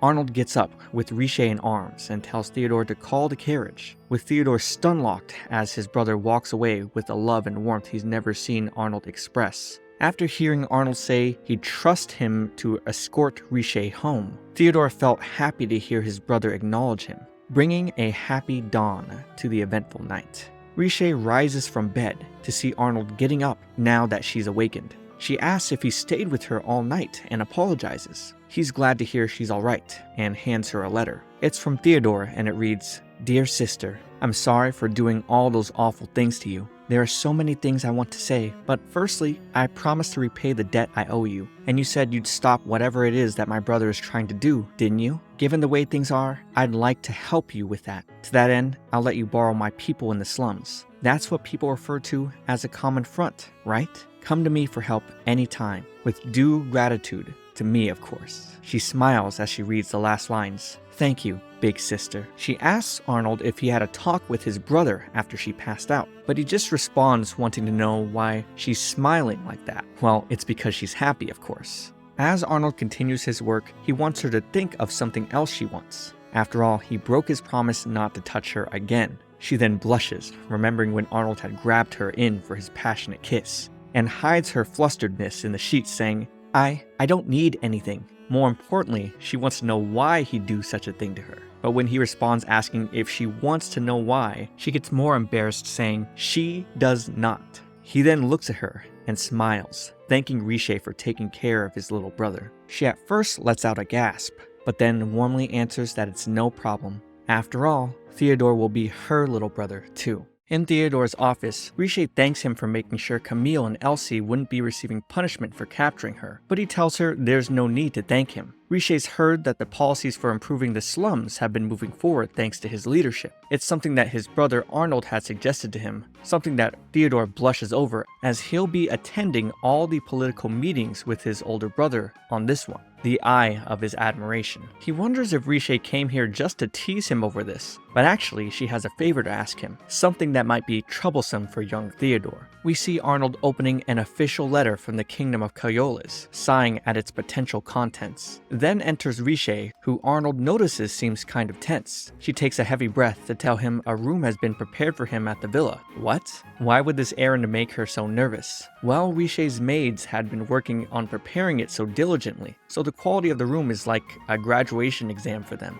Arnold recalls Riche wanted the two of them to live in separate housing, but she's changed her mind. She definitely wants to live there with her prince. Arnold just gives his devilish smile and affirms her, saying, "It seems like you're plotting something amusing again." Why, Riche would never plan anything that could cause him problems. He decides to get up, accepting his fate in her usual schemes, but admits seeing her has improved his mood, leaving Riche shocked, unsure of what he means. While retaining her bewildered look, Oliver thanks Riche for helping Arnold take his mind off the task at hand. Arnold thinks of how splendid the room truly is, as the villa had been abandoned for the last 3 years, and he's impressed Riche has already fixed it up, being here for only the last 3 months. He's glad Riche took the time to teach the novice maids, because now that they've learned the trade, they can work anywhere. But even more importantly, they've gained a sense of pride. They can accomplish their work and earn the praise of another. Arnold brightly acknowledges Riche for having a talent for giving people a sense of self-respect, leaving her completely stun-locked. He's surprised that's the expression she makes when he finally compliments her. However, she just thinks he's teasing her again, but he assures her the praise is heartfelt. Riche thinks that even if it was a lie, a compliment from him makes her very happy. She opens the balcony doors to reveal this room gets the best view, explaining the breeze might be great for a nap. Arnold thinks the best part of this room is that it's next to Riche's. That way he'll get news of her reckless antics sooner rather than later. But Riche reminds him her plan is to spend her time lazing around, so she won't be doing anything reckless, all while fidgeting her fingers muttering, well,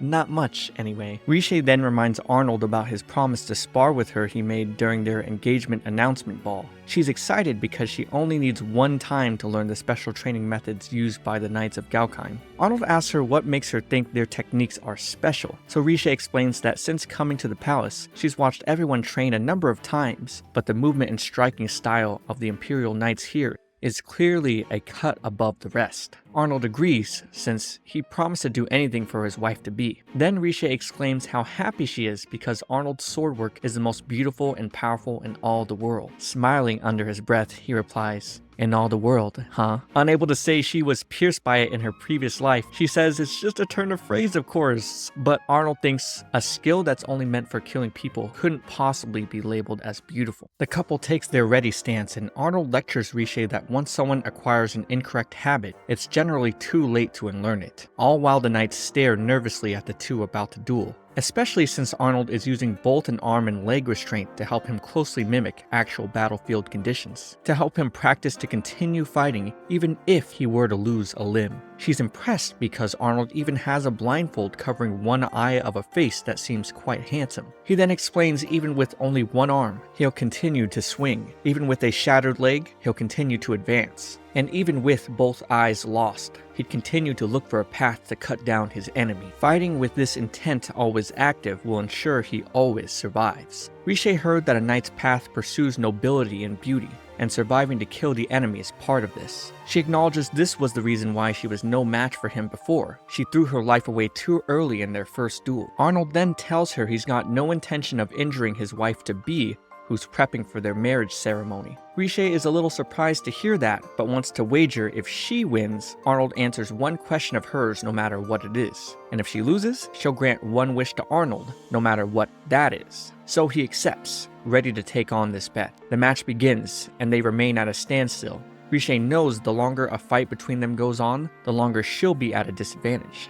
She breathes in and goes for a frontal attack, only getting parried away. Arnold tells her to come at him, and she thinks her center of balance is unstable, so she readjusts herself and gets in closer to swing, but Arnold dodges and parries, all while telling her she's sloppy, relying on strength alone. She needs to make use of her nimbleness, and as she gets slashed away, Riche is impressed that he's able to give pointers on exactly what she needs to improve on. The other knights stare, remarking how impressed they are that Riche is improving so much on the spot. After a few more blows, Arnold takes a stance that reminds Riche of a slash that struck her before. She dodges, which even surprises Arnold. She knows his next attack will come from above, but she narrowly dodges again, only to nearly fall apart. Even though she knows what's coming, her body is having a hard time keeping up. Arnold reminds Riche she said his swordplay was the most powerful in the world, but her movements show she must know someone even stronger than him. Even with the two of them sparring, Arnold concludes she must be thinking of that stronger person,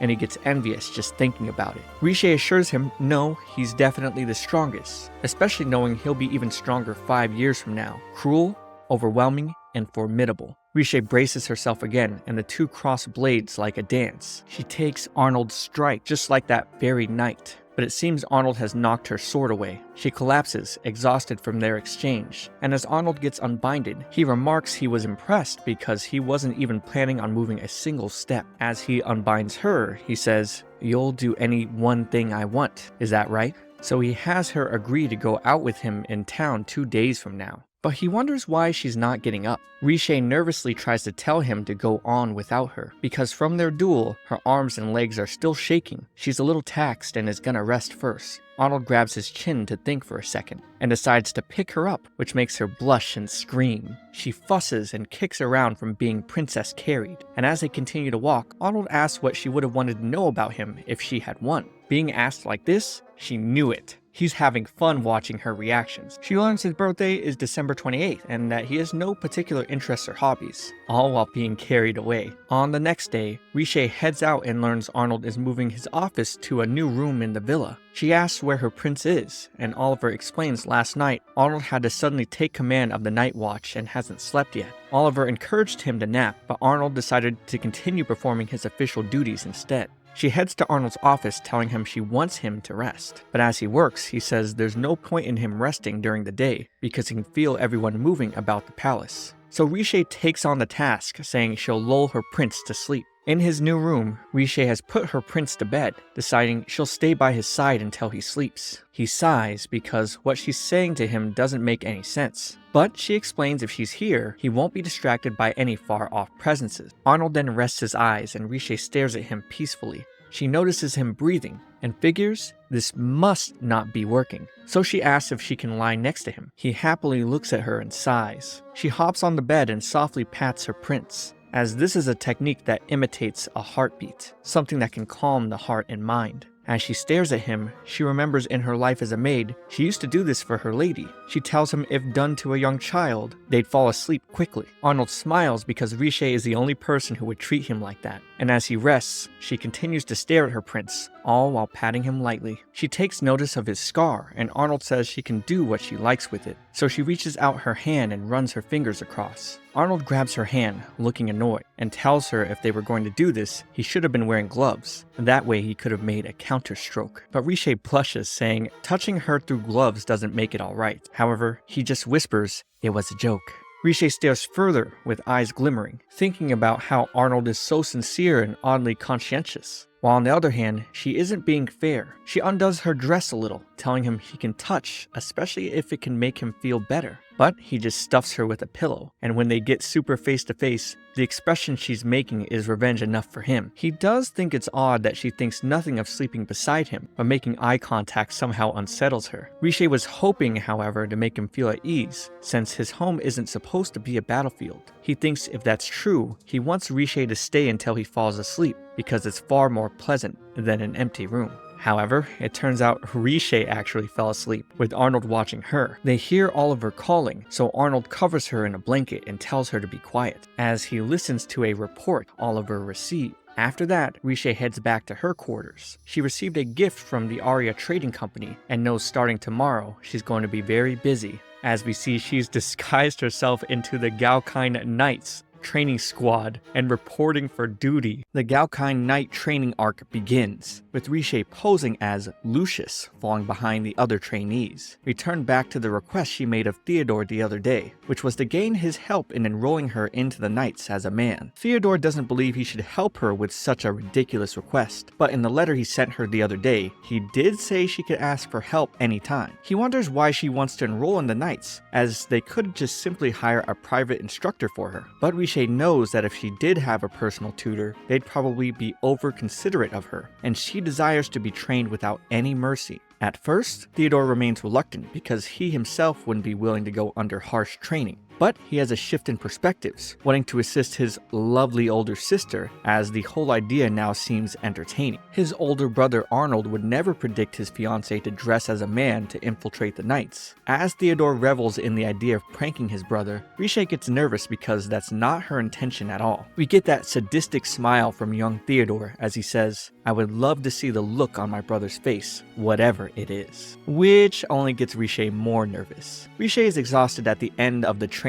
day and is mind-boggled at how intensive Gaokine's training regimen is. Another trainee named Fritz comes by to check on her. She says she's fine, but Fritz decides to sit next to her because if he headed back to his inn, he'd just be by himself. He came here from Satena, a port town in the north. It's where the ships from Coriolis dock, and he never would have come if he didn't look up to Prince Arnold so much, making Riche sweat hearing the praise for Galkine's war hero. Fritz then gets scolded by Count Lawvine, as Fritz should be referring to Prince Arnold as His Highness rather than his first name. Riche is surprised because the Count is the guardian of the North and a loyal retainer to the Galkine imperial family. But 3 years from now, Arnold will declare him a monstrous criminal and he'll be slaughtered. The Count stares at Riche and she wonders if he's caught on that she's a woman, but he just simply suggests that she eat more chicken, as Riche of course has less muscle mass than the average man. He then explains that tomorrow he'll be joining their instructors for the night's training, but then gets called away for an audience with Galkine's emperor. In a private shed, Riche undresses her disguise and prepares her daily outfit back in her room with Elsie. They walk downstairs to greet Arnold and Oliver. However, Arnold walks over to her and whispers, "Tomorrow afternoon at 2, come to the western back gate. Don't let anyone see you."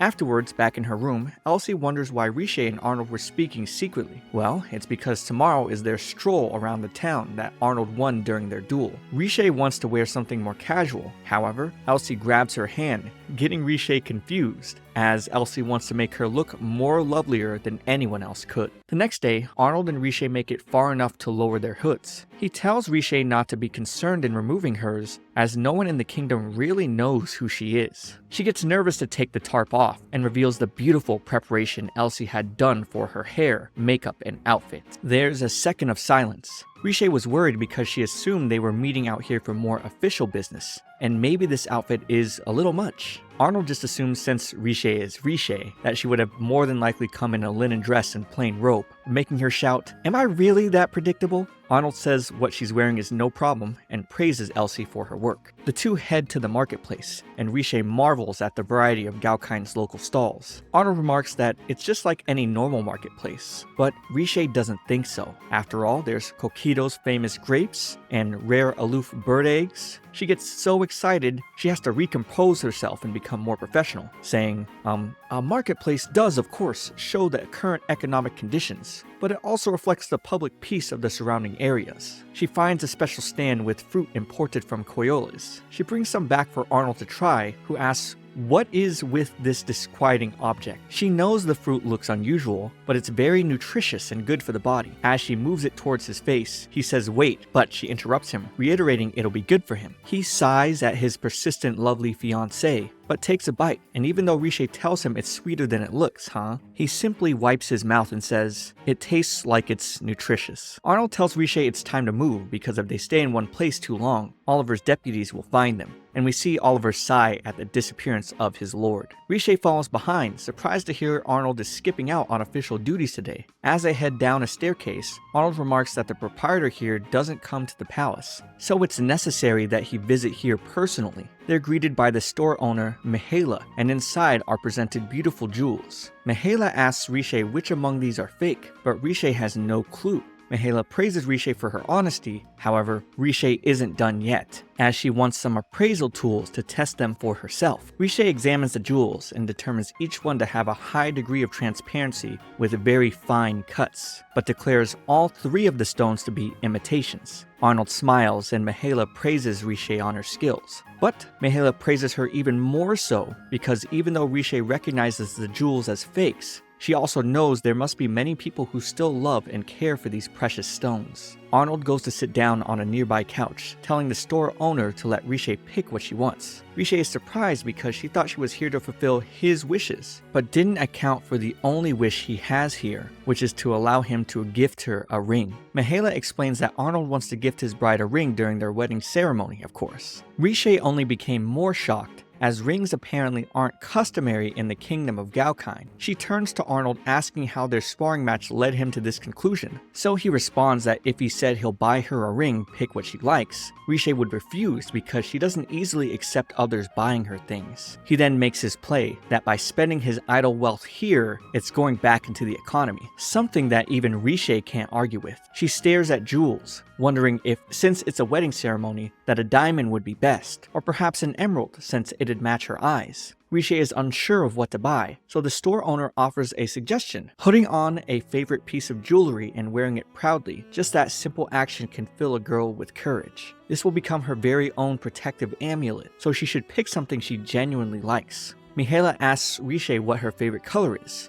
and Riche stares at Arnold's eyes. They're like crystal clear ice from a frozen sea in a cold country. As she continues to stare, without much thought, she asks if there's a stone here that's the same color as her prince's eyes. With everyone looking in silence, Riche finds herself flustered. As Mihaela gushes over Riche's admiration, Riche assures her it isn't like that. What she said about his eyes didn't have any unusual meaning, just that she's always liked their color. But Mihaela laughs at Riche and gets up to find just what she's looking for, all while Riche covers her face in embarrassment, asking Arnold forget what she said. In the evening, the two head to the city walls to watch the beautiful sunset. Arnold asks why the ring was measured to be on her left hand. Riche knows that putting a ring finger on the third finger of the left hand during a wedding ceremony is a custom in the country she was born in. She then asks why Arnold decided to give her a ring. He replies there's no particular reason, and the ring holds no specific meaning, but he'd feel good about her wearing an ornament he gave her for her hands, since she's always using them. Riche gets quiet, and with a flushed face, tells him the morning the ring is finished, she'll show it to him before anyone else. The two continue to watch the sunset until Riche mentions the arrival of Count Lawvine. Arnold answers he's the one who called the Count here, as Count Lawvine is the best qualified person to instruct the knight candidates. But Riche doesn't buy that. She asks who Arnold has really been waiting for. Count Lawvine protects a very important location to the north. She can't imagine he'd be called here to simply train recruits. Arnold asks what she's getting at, but Riche noticed Arnold frequently checked his pocket watch. She at first thought he was concerned about what time to return to the palace, but since they've arrived here, he hasn't once taken out his watch. Additionally, this is a spot where one can observe people entering the capital. He then answers that the other day, he received a letter from the country of Coriolis. It said that the sender wouldn't be able to attend the wedding, so they would come to celebrate in advance. Before he could send a reply to say that wouldn't be necessary, a second letter arrived, saying they wanted to celebrate as soon as possible, so they're coming without waiting for a reply from Arnold. As they see a set of carriages arrive, Arnold covers Riche's head with her hood, but knowing the carriage emblems, she thinks of Prince Kyle of Coriolis from one of her previous lives. We then see Arnold and Riche back at the castle, and they believe Kyle must have a particular aim in coming here.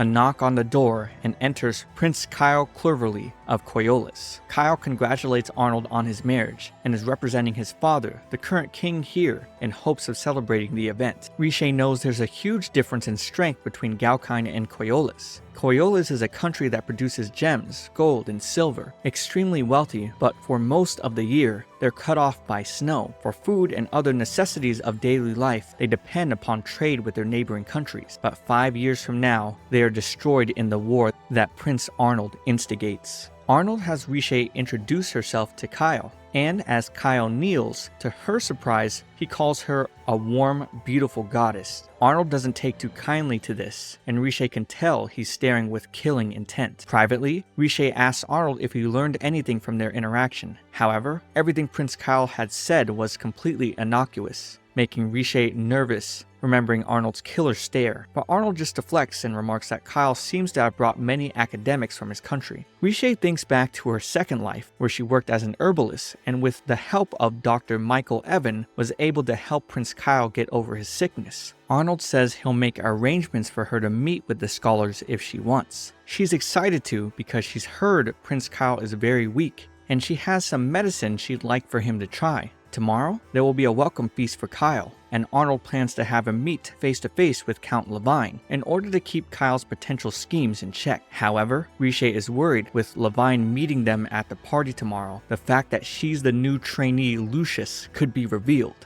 As Riche goes through her garden, she contemplates on how to avoid Count Lawvine discovering her identity while simultaneously providing medicine for Prince Kyle. She knows that if Kyle doesn't receive medicine, he'll soon become unable to move. Riche's guards brace themselves as a stranger approaches. However, Riche is pleasantly surprised to see that it's Dr. Michel Haven, the man who helps cure Prince Kyle during her second life, and also as her teacher in the medical arts in her third life. We turn back time to Riche's life with the doctor. He asks asked her thoughts on the aurora that was before them, wondering if its beauty provided inspiration for Richet's research. Richet apologized for having him travel all the way there just to help her out, but he told her there's no need for apologies. She was his student. If there's anything she wanted to know, he was willing to teach her. But if there was something she wanted to achieve with her own efforts, he wouldn't interfere. He then introduces himself to them as a traveler from Coriolis. The knights tell him if he's lost, they can escort him back, but the doctor replies that he isn't lost at all. He's interested in Richet because of her herb planting and picking. Richet introduces herself and asks Michel if he's a scholar. He confirms and comments that with just one look at her nails, he can tell she used sap from gelwood trees, despite the dyed color. He asks what method she used to harden it. She explains in great detail and the two conversate back and forth on the intricacies and theories of the nail polish. Michel finds her thought process so admirable, he considers making her his apprentice. Richet gasps but takes on his request, just for the time that he's staying here. He agrees, which pleases Richet. She happily exclaims he'd be just like her professor, a title that he really enjoys the sound of. However, Richet would have never imagined a time where she'd be able to call him professor again. Michel then comments on how the herbs in this garden seem right out of his level of expertise. To her surprise, he asks Richet if she's intending on giving Prince Kyle medicine. We then see Richet and Kyle sit face to face, and while the prince is happy to see her again, he wonders why Dr. Michel arranged for the two of them to meet. The doctor explains Richet had just become his student, but also she has medicine that could help cure his disease. Even with the medicine being outside of his level of expertise, the doctor desires to help cure the prince from the bottom of his heart. So that's why he wants Kyle to go along with the experimental medicine. Richet doesn't think it's appropriate to experiment on the prince. However, Kyle has been determined to use any method to be cured, especially with the best doctor in Coriolis Kingdom backing her. He agrees to use Richet's methods. Richet then prepares and presents them the medicine. There is one drawback, however. The medicine has an incredibly revolting taste, and they should have water ready for Kyle to drink with it as well. But without a second thought, the doctor takes a liquid and starts shoving it down Kyle's throat. Kyle pulls away, covering his mouth as if to prevent himself from completely gagging and throwing up.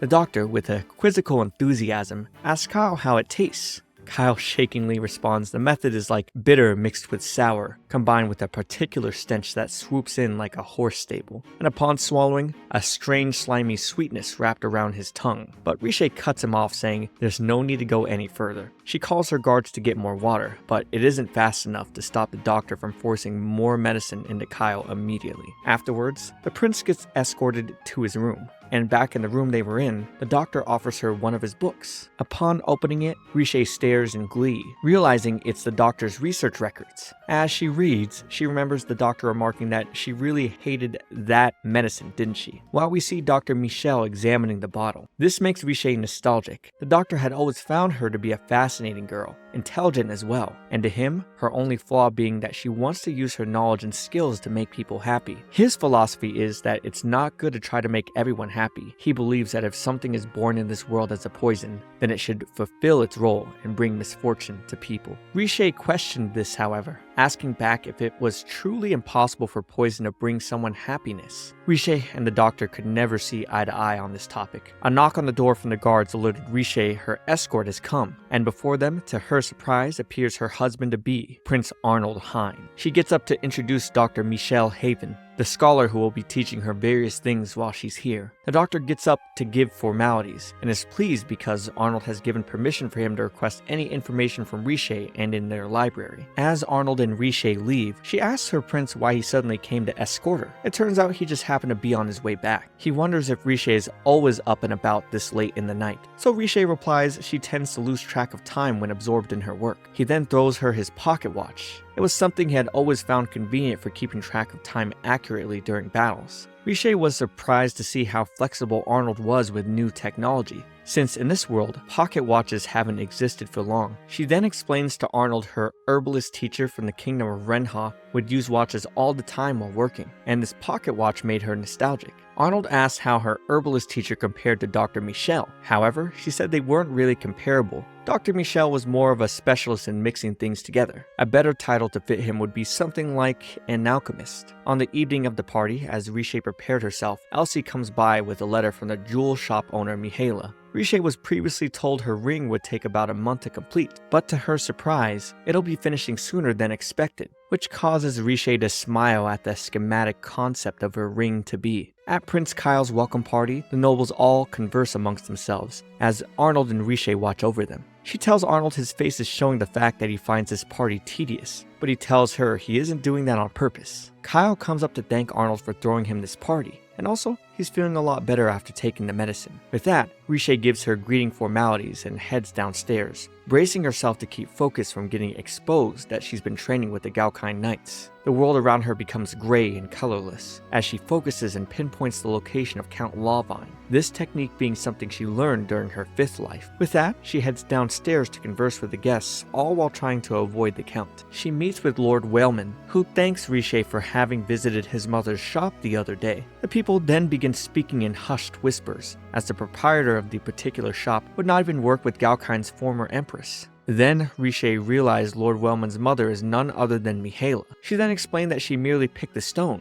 It was Prince Arnold who wanted to buy something for her at Mihaela's shop, only astonishing the people further hearing their prince actually wanting to give a woman jewelry. Riche and Lord Wayleman chat about her ring that's finishing soon, and while Riche notices Count Lawvine standing still, she sees Arnold and Kyle on the move. Outside the ballroom area, Prince Kyle asks for Arnold to lend his military power to help the kingdom of Coriolis. They don't need aid through money or medical care as much as Galkine's power right now. Riche comes by to eavesdrop and hears Coriolis' current military power is non-existent, meaning their neighbors could come by and crush them at any time. Prince Kyle just wants something to help protect his citizens and keep them safe. Arnold responds by saying the existence of a royal family lulled into naivety by peace is questionable, and hearing this makes Kyle nervous. Arnold wants to know what Prince Kyle could give to his kingdom in return for help. Kyle offers metals and gems to Galkine as their highest priority, even if Coriolis wouldn't be able to profit, which makes Riche gasp because she knows Kyle is lying and he isn't very good at it. Arnold picks up on this lie immediately, saying Kyle shouldn't insult him. To use a country's main source of income as a bartering tool indefinitely with no profit makes no sense. Arnold then says it's clear what the real reason Kyle has come here with such a proposal. Coriolis must be nearly running out of mineral resources, and Kyle's jaw-dropping says it all.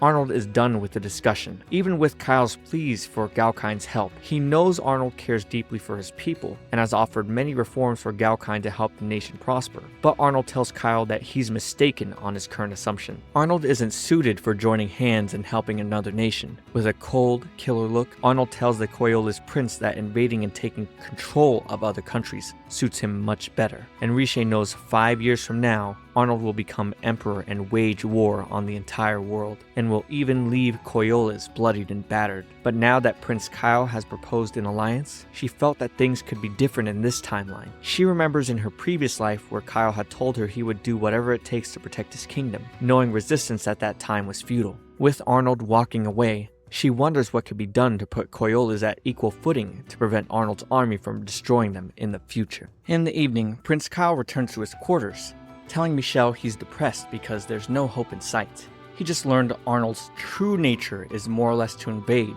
and take control of another country instead of joining forces with them, giving Michelle a devious expression as he remarks, "Oh, he said that?" As Michelle smokes outside, he rejoices in the fact that he's finally found the one, the perfect being to use poison the right way, referring to Prince Arnold. The next day, Riche trains outside in her soldier disguise, venting her frustrations at the idea of Coriolis being invaded, thus beginning Arnold's reign of terror. Count Lawvine approaches, praising her for training so early in the morning. However, he senses hesitation in her sword. She admits to being afraid of a future where everyone in this country would be going to war. The Count consoles her, saying it's only natural to be afraid. His son lost his life in the last war and had died valiantly, so he's very proud. However, in equal measure to his sense of pride, he still wishes his son had lived. He knows a war will rob people of their futures. Others will steal that away. To conquer the fear of that, he believes one must stand and fight, not denying one's own hopes and feelings, but instead using them as fuel to move forward. What is it I myself can do? He tells Riche to find the answer to that question. With glimmering eyes and a redetermined look, Riche thanks the Count and lets him take his leave. Her resolve is steeled. She doesn't want Coriolis to fall into ruin, but that isn't all.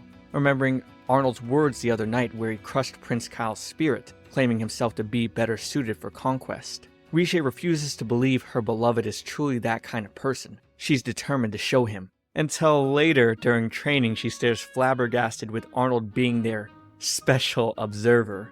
Oh, why him? Why now? Arnold just stares at Riche plainly, making her nervous. She knows she's definitely been caught. Arnold, however, just tells Lawvine that he wants to see the trainees perform. She's happy to hear Arnold might overlook her actions. But no, he definitely doesn't. Slamming his hand against the wall, he asks her what she's doing here. And Riche tries to play it off, telling Her Highness she's pleased to meet him, especially knowing Arnold would personally speak to a mere knight candidate like herself. Oh? If Lucius isn't the person Arnold thinks he is, then he should have no problem with Arnold touching him. And the two staring face to face reminds Riche of the time she and Arnold had kissed in the chapel. She begins to blush and tells Arnold to stop, because what if someone sees them? After all, he has a fiancée. Arnold agrees with Lucius's statement. However, he thinks of Lucius's manner of speech to be disrespectful for just being a knight candidate. So Arnold teases Riche, telling her he doesn't know what she's sorry for. He'd rather hear it from her own lips. And she concedes, apologizing for not telling Arnold anything about cross-dressing to join the knight candidate's training.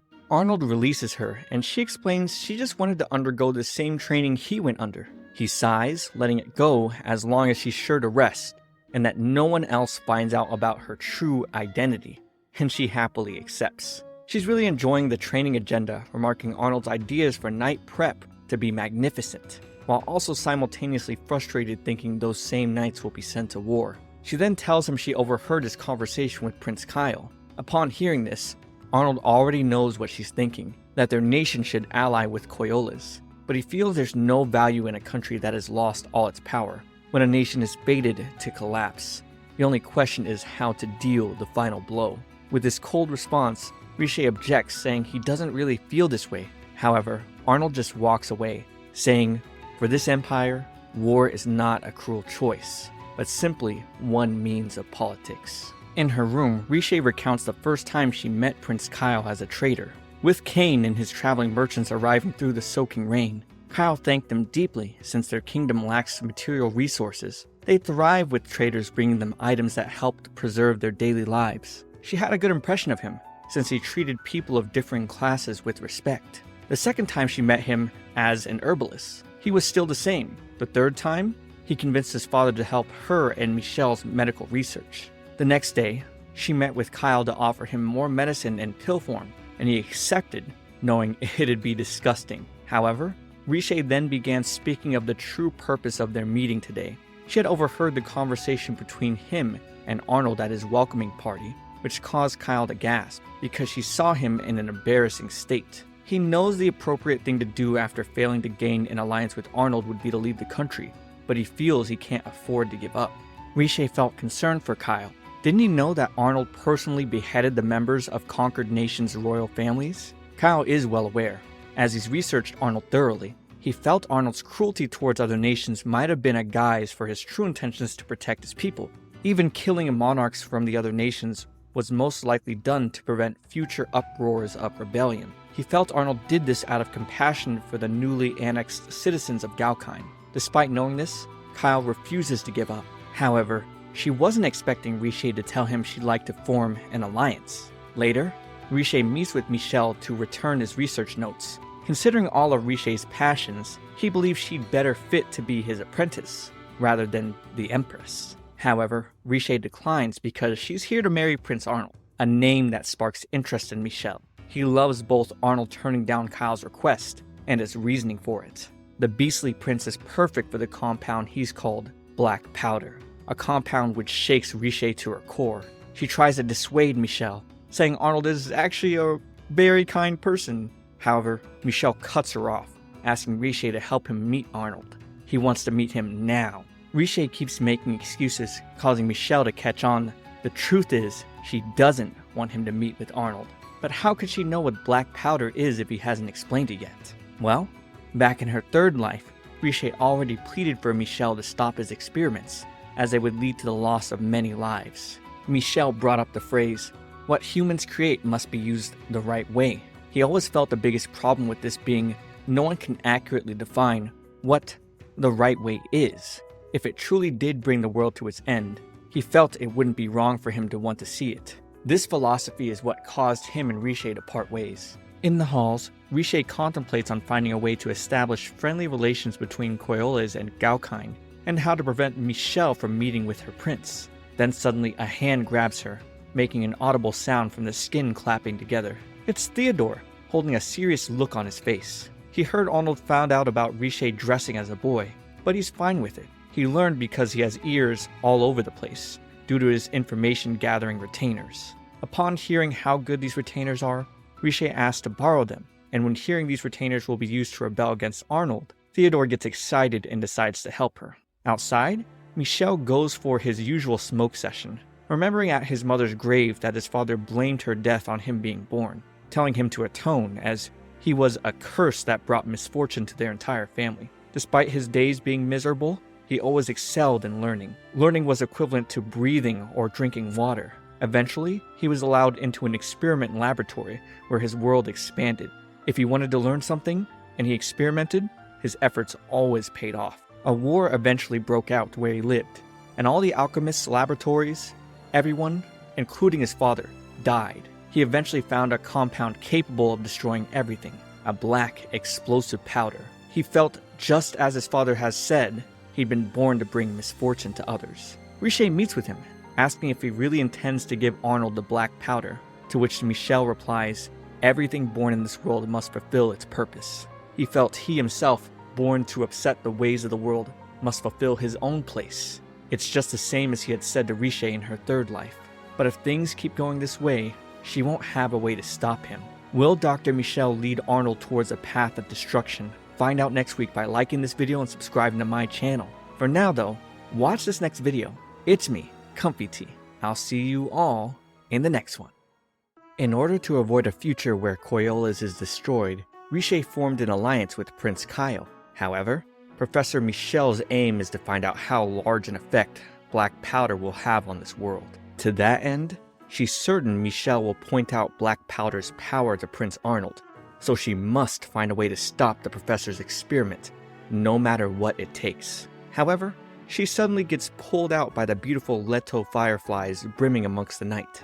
One even sits in her hand, but flies over to the balcony where she notices Prince Arnold. The two stare at each other with a bit of silence. Arnold didn't know what these fireflies were apparently, but if Riche wanted them exterminated, he'd give the order. This makes Riche freak out. She doesn't want him to thoughtlessly exterminate them. All animals, humans included, are part of one large cycle as she sees it. Besides, she finds them beautiful. However, with the wind blowing, Arnold can't help but feel Riche is the beautiful one. Riche finds it strange that they all seem to fly towards Arnold. Well, since that's the case, he suggests she come over to him. So she does the most Riche thing and leaps over from her balcony to him. As he catches her, she apologizes for startling him, and blushing in his arms, assures her prince she can jump distances like that with no problem. Well, he already knew that. After all, she jumped down to the ground from a palace balcony, and even though he knew he moved reflexively, he couldn't help it, and hearing this only intensifies her blushing feelings. The wind gives a soft breeze amongst the two, as if there's no one else but them in this world. Riche then goes to pick up his sword, handing it back to Arnold. He then makes her aware she could have just gone through the door, and for some reason this shocks her as if the thought never even crossed her mind. Riche then asks why Arnold has his sword with him, and he apparently brought it because he mistook the fireflies for torches. This makes Riche realize the lights kind of resemble torches on a battlefield. Just looking at Arnold, she can tell memories of war are vividly embedded within him. Then, when a firefly passes by his eyes, as if entranced, she remarks how beautiful they are. Arnold turns away, mentioning his eyes are the same color as his father's.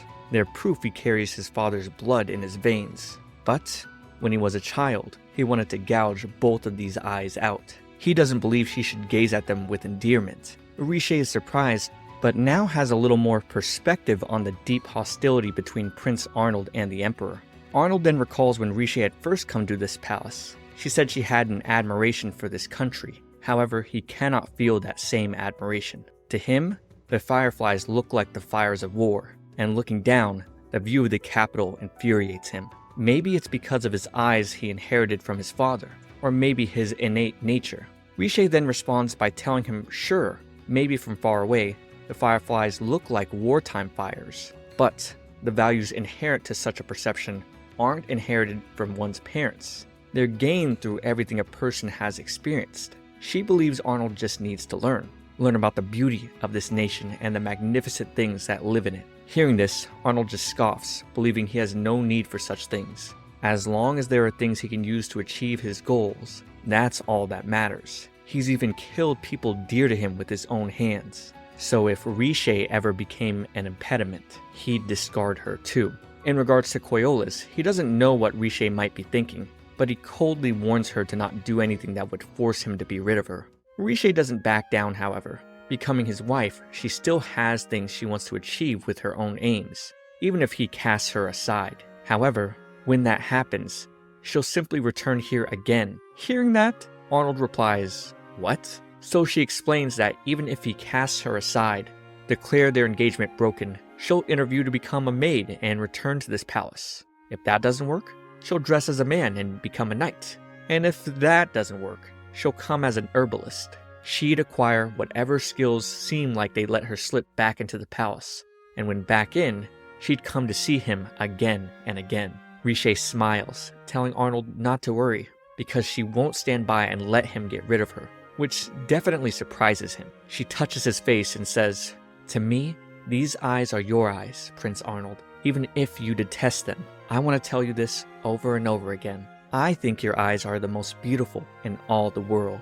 Arnold softens a bit, telling her it's late and she should go rest, and the two call it a night. The following day comes with one of Theodore's men tailing Michel as he wanders the market. Riche is busy as ever, planning things out with Theodore, and later she receives the finely powdered medals she requested from Prince Kyle. Kyle then mentions he's managed to obtain an appointment to speak with Arnold one more time, but wonders if he really can convince him. Riche isn't entirely sure, but is at least confident that what they're presenting him will at least entice Arnold to listen. She's certain because she's Prince Arnold's future wife, and later that night, she goes to work on the powdered metals. As the intelligence continues to tail Michel, it seems Michel was wary, having the man trip over a bottle that releases gas to knock the man out. The two princes sit across from each other, with Arnold right out of the gate, telling him he still feels no value in an alliance with Coriolis. So he assumes they brought something as a worthwhile proposal. Before Riche takes her seat, she asks Arnold how she differs from her usual self today. He looks at her and mentions the earrings, bracelet, and necklaces, none of which are familiar to him. It's just as he says. All these pieces of jewelry are made from Coriolis. With the nation being snowed in half the year, they advance the craft of jewelry making indoors. Even the most attentive crafts can be done exquisitely by Coriolis artisans. Kyle proudly hangs that as his nation's treasure. Riche then presents Arnold's watch to him. But wait, that's not his watch. It's a duplicate, created by a jeweler from Coriolis. And now artisans from Coriolis can both repair and reproduce more. Watches are a rarity in this world. So what about a nation that could produce watches in large scale? Perhaps technology that could use both gears and clockwork. Carriages that can move even without horses. Ships that can sail even without wind. In the not-so-far future, the only country with the skills to make those dreams a reality would be Coriolis. Riche is banking on the idea that Arnold would want those things to advance the technical prowess of Galkine, but it seems to be not enough for Arnold. He acknowledges Coriolis' skills are exceptional, even possessing things his own nation lacks. However, he finds this naivety revolting. There's no need to form an alliance to obtain another country's technology, because everything can be taken by military force. To this, though, Kyle answers strongly. Riche believes Arnold truly wants to make this world a more wonderful place. Kyle respects Arnold as an outstanding leader, acknowledging that during the war, Arnold even showed enemy nations respect. Kyle will spare nothing to form an alliance with Arnold. But then, a knock on the door, and Oliver enters, presenting Prince Theodore. He winks at Riche, signaling an emergency so they take their leave. And in the halls, Theodore tells Riche that everyone shadowing Michel was given the slip, explaining the man who was knocked out in the alleyway. However, things are not over in the meeting room, with Arnold calling his guards in to Kyle's surprise. Back with Theodore, he thought it was strange that when he barged in, how his brother Arnold didn't seem surprised at all. And it seems they found Michel. He's been at the palace all along. The knights tell Riche to stand back because this man has declared he will cause an act of violence in town at 6 this evening. Michel knows by doing this, Arnold will hear about the effectiveness of black powder. He knows it'll kill many people, but he must take responsibility for its creation. It's of great importance to him. He tells Riche his words shouldn't be taken at face value. Taking her as his student was no more than a whim of his. Then Theodore comes in giving the okay, and Riche remembers asking him once if it was impossible for poison to bring someone happiness, but now she's certain it's possible. Her alchemy teacher once told her, if one fails to take all variables into account, the experiment will fail. No matter how great of an alchemist you are, your results will not always be as you anticipated. This is because Michel didn't count on the variable that Riche is. Seeing the time hit 6, Michel's black powder lights, but not what he was expecting. It becomes a firework, something that even Arnold smiles over. Michel is confused over the colored black powder that's exploded in the sky. Riche explains she once looked for a way to differentiate colored metals. At that time, someone showed her a beautiful aurora. When fire is applied to metal, it gives off a beautiful light. However, she also obtained a method to change the colors of a flame. She believes there's nothing which exists solely to bring misfortune to others.